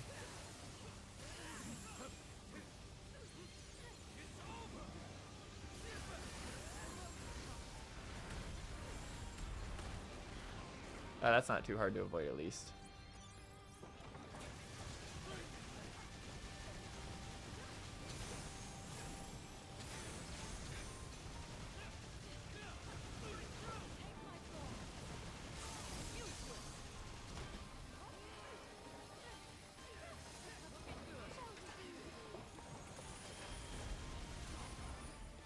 Oh.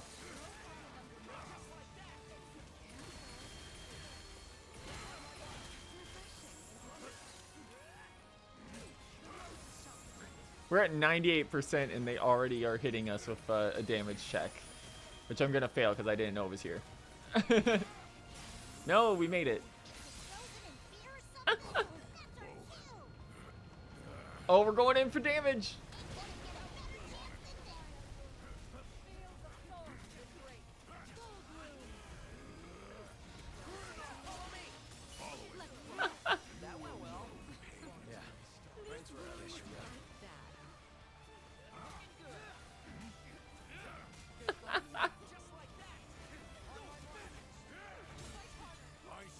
Now my question is he gonna change element here? Because he should.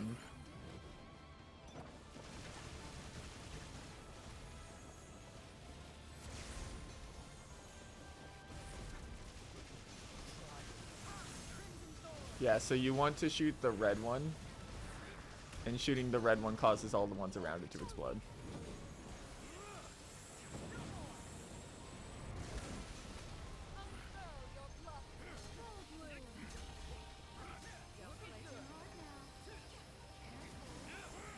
So this is going to be a fight where 2 people are going to be on the cannons, and 2 people are going to be dealing with the Skotati on the ship.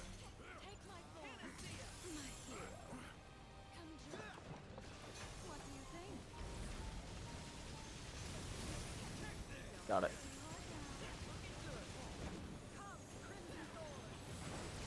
Yep, we're going through all the elements.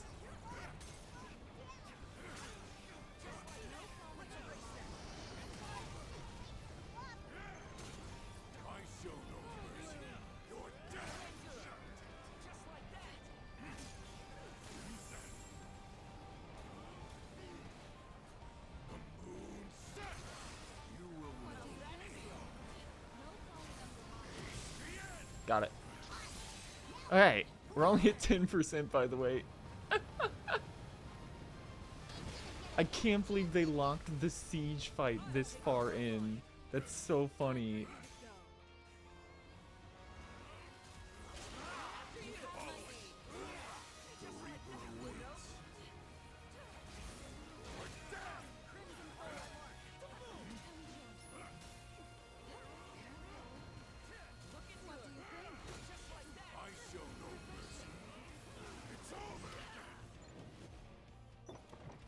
Ugh.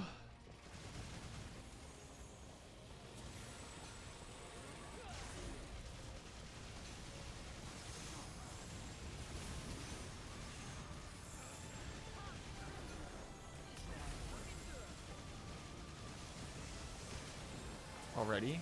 No. Alright, hold on. Just back up for this one.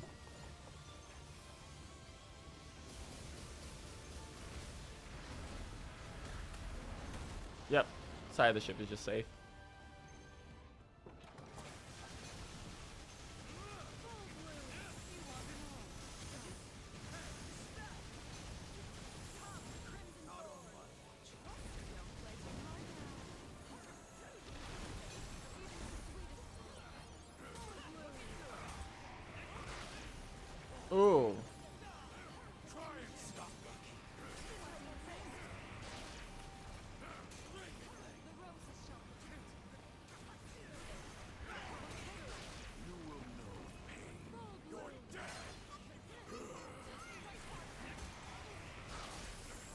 That's the only one.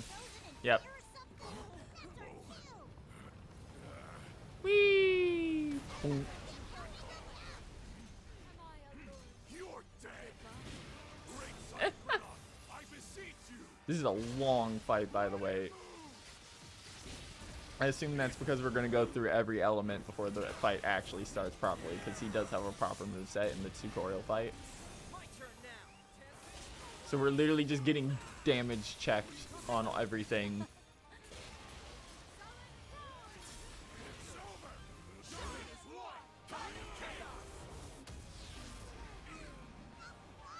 What else did you expect? Now that's teamwork. Looking good. Just like that. The Reaper awaits. On my mark.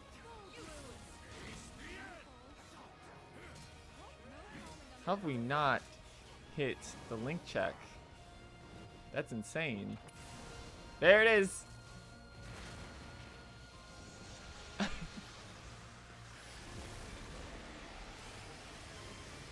Ooh.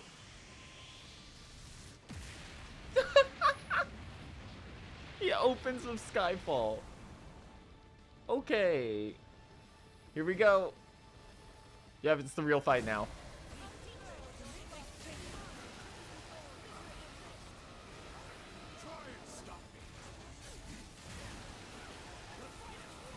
Ooh. Back to it. Holy shit, he's so much faster than he was in the tutorial. Makes sense. But oh my god.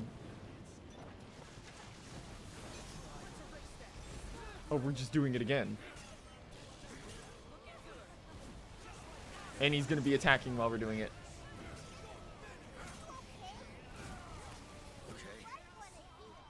It's playing the Magnastella song.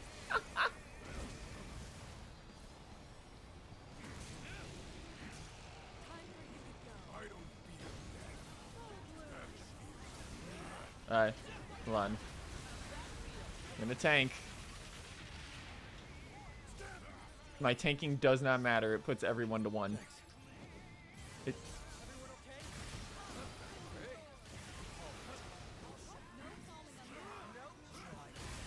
One second. It's very important.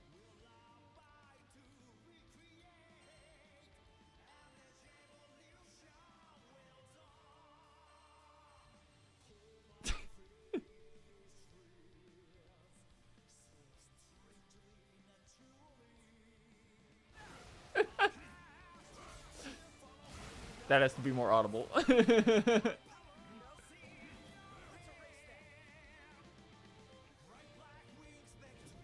Breathe.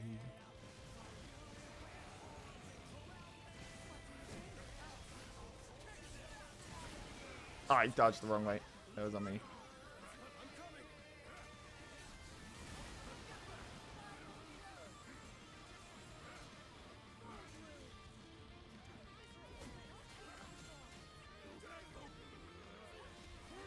The problem here is that my character in specific is not very good for this due to having so little time to actually keep my bar up.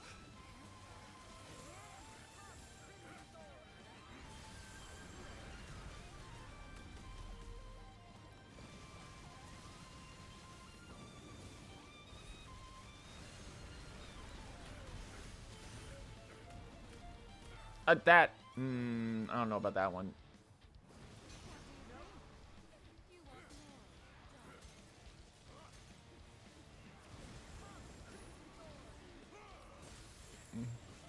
My command is the destruction again and again. Rivers of destruction. You are my command. Okay, every time we hit it, we get a DPS phase.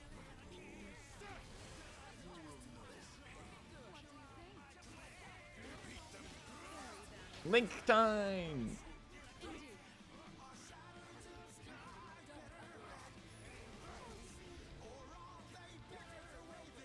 Why?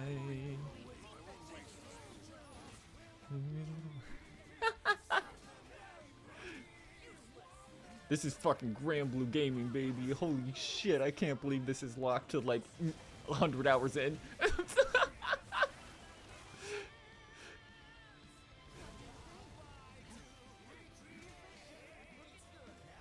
Solution will dawn.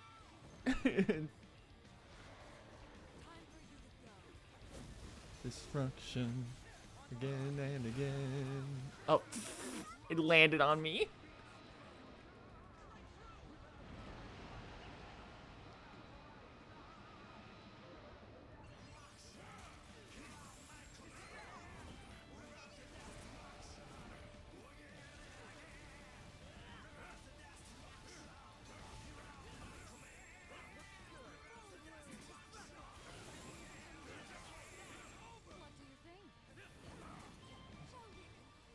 Skyfall again? No, just Reagan life. Oh, he's doing it a bunch.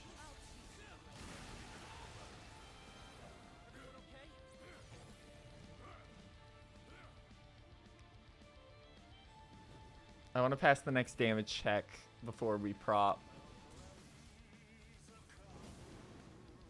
Alright, just go over to the side here again.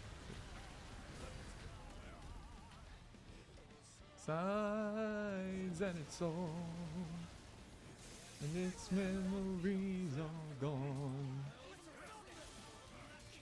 On the door of truth, lessons and blue.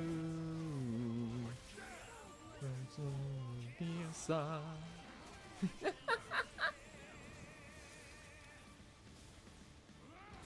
I'm so fucking glad we got the proper fight in. Yeah, get over here, idiot.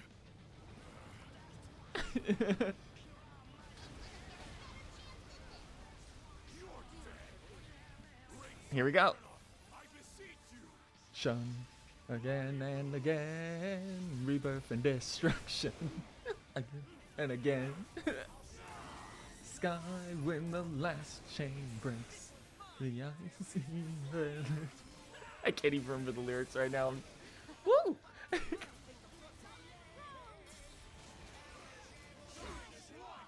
Will dawn. Oh, it changed the music theme after we broke him. It jumped to a different part of the song.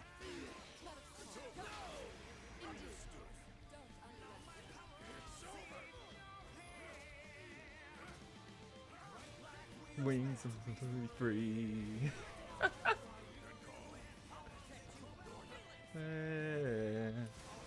Absolute judge. Oh, you gotta be fucking me.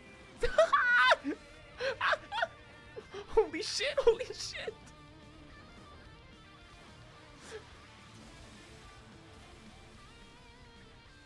Do not fucking stand.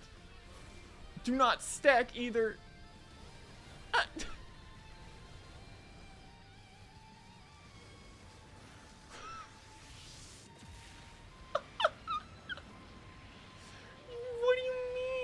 Super ultimate. Holy shit.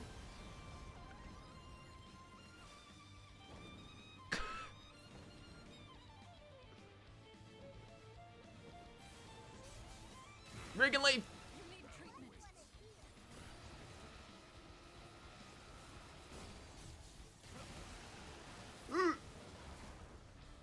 Are you done?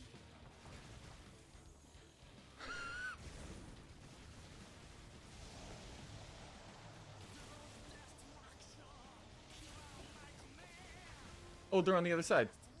Right? No. Okay. Arcadia Zappos.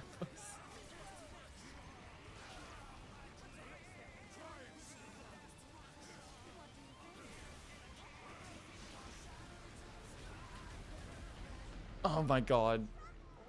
Do not pick me up right now. No. This is a date. We're gonna get killed here. Like, straight up.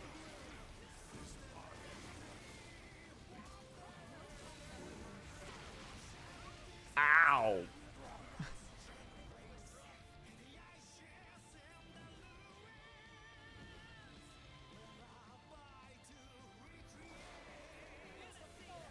Thank you.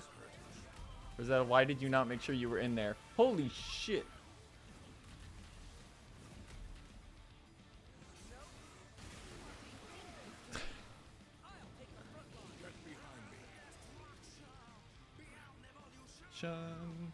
Rivers of destruction. Zone. It's a destruction.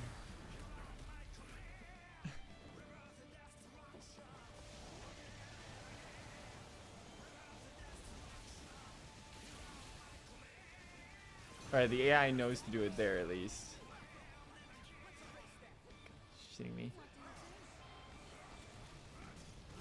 This is the worst possible thing for my character to have to do.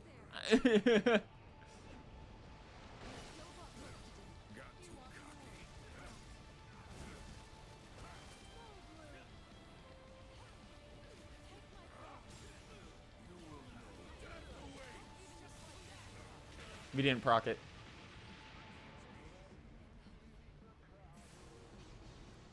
Yeah, no, you just straight up need everyone fully in cap for this. This is cool, but we're not going to be able to clear this.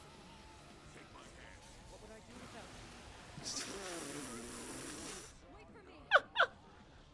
without you? Zero time to react.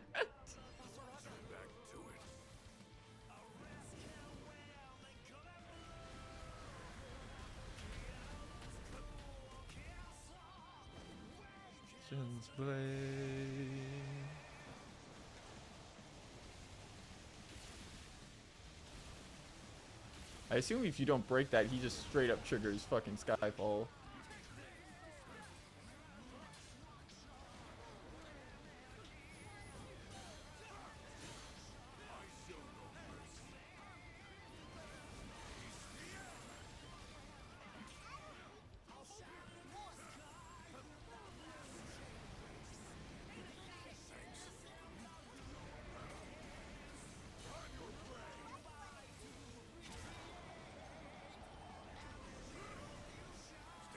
Yeah, no. Our AI's DPS isn't high enough for this. It's just straight up not happening. Yeah, we're gonna wipe here. That's fine because it means I can't progress until I grind these motherfuckers up some more.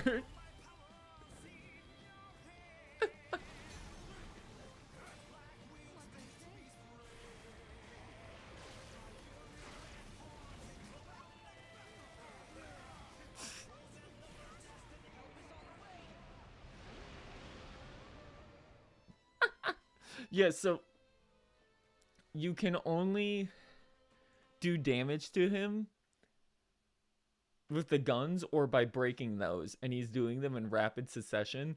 And the point is that if you fail those, even with a tank on your team, everyone gets wiped. It doesn't matter if you're substituting an immortal, everyone's gonna get wiped. So you have to make sure you have a team with enough DPS to actually break through every single one of them while Bahamut is doing mechanics. Which means we will not be streaming this again until our team's Ascension weapons are all maxed. So that's gonna be a while. Anyway, that's gonna be all for us tonight. This has been a crazy busy night. Oh my god.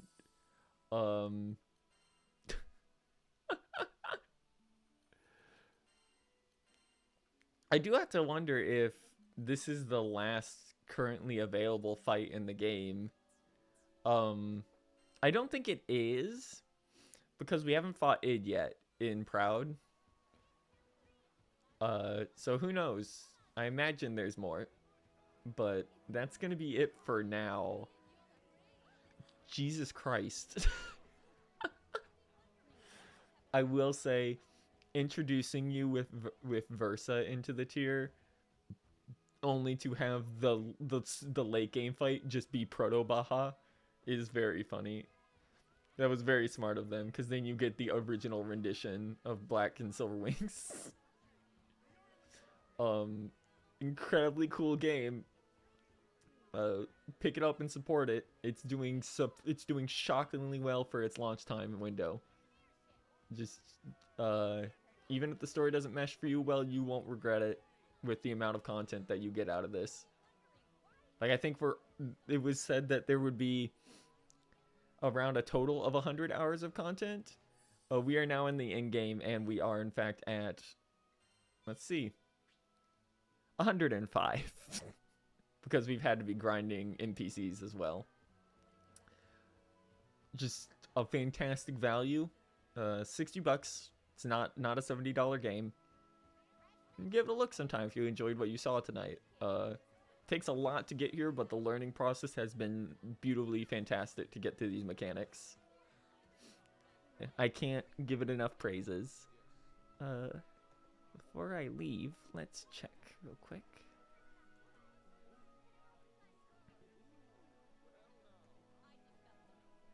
Okay. Alright. Now that is just going to be it for us tonight. You guys have a good night and take care, okay? We're going to thank some people real quick before we go. And we're going to get some food and do some more work. Because this went longer than I thought it was going to do. Okay. Hi, it's us again. So, thank you to Chris Wolfhart and Daihime-sama for the raids tonight. As well as Truex Storm for the follow. If you liked what you saw tonight, drop a follow. We intend this week to do FF7 Rebirth tomorrow. That was supposed to be tonight. The mechanical operator for the theater forgot they uninstalled it for space and has to reinstall it. or else they're gonna get yelled at tomorrow by us. Outside of that, we're also continuing Half-Life. We're about chapter 12 now, I think, or something like that. Maybe further in, I can't remember. It's getting real rough. The difficulty is a little fucked up on that game. But we've been enjoying it. It's a bit of a puzzle almost how to get through some of these situations. And of course, we'll return to Relink in the future for another stream once we've gotten strong enough that we can reliably beat Baja. With that, I'll see you guys next time and have a good night. Take care. That's curtain call for us. Bye-bye.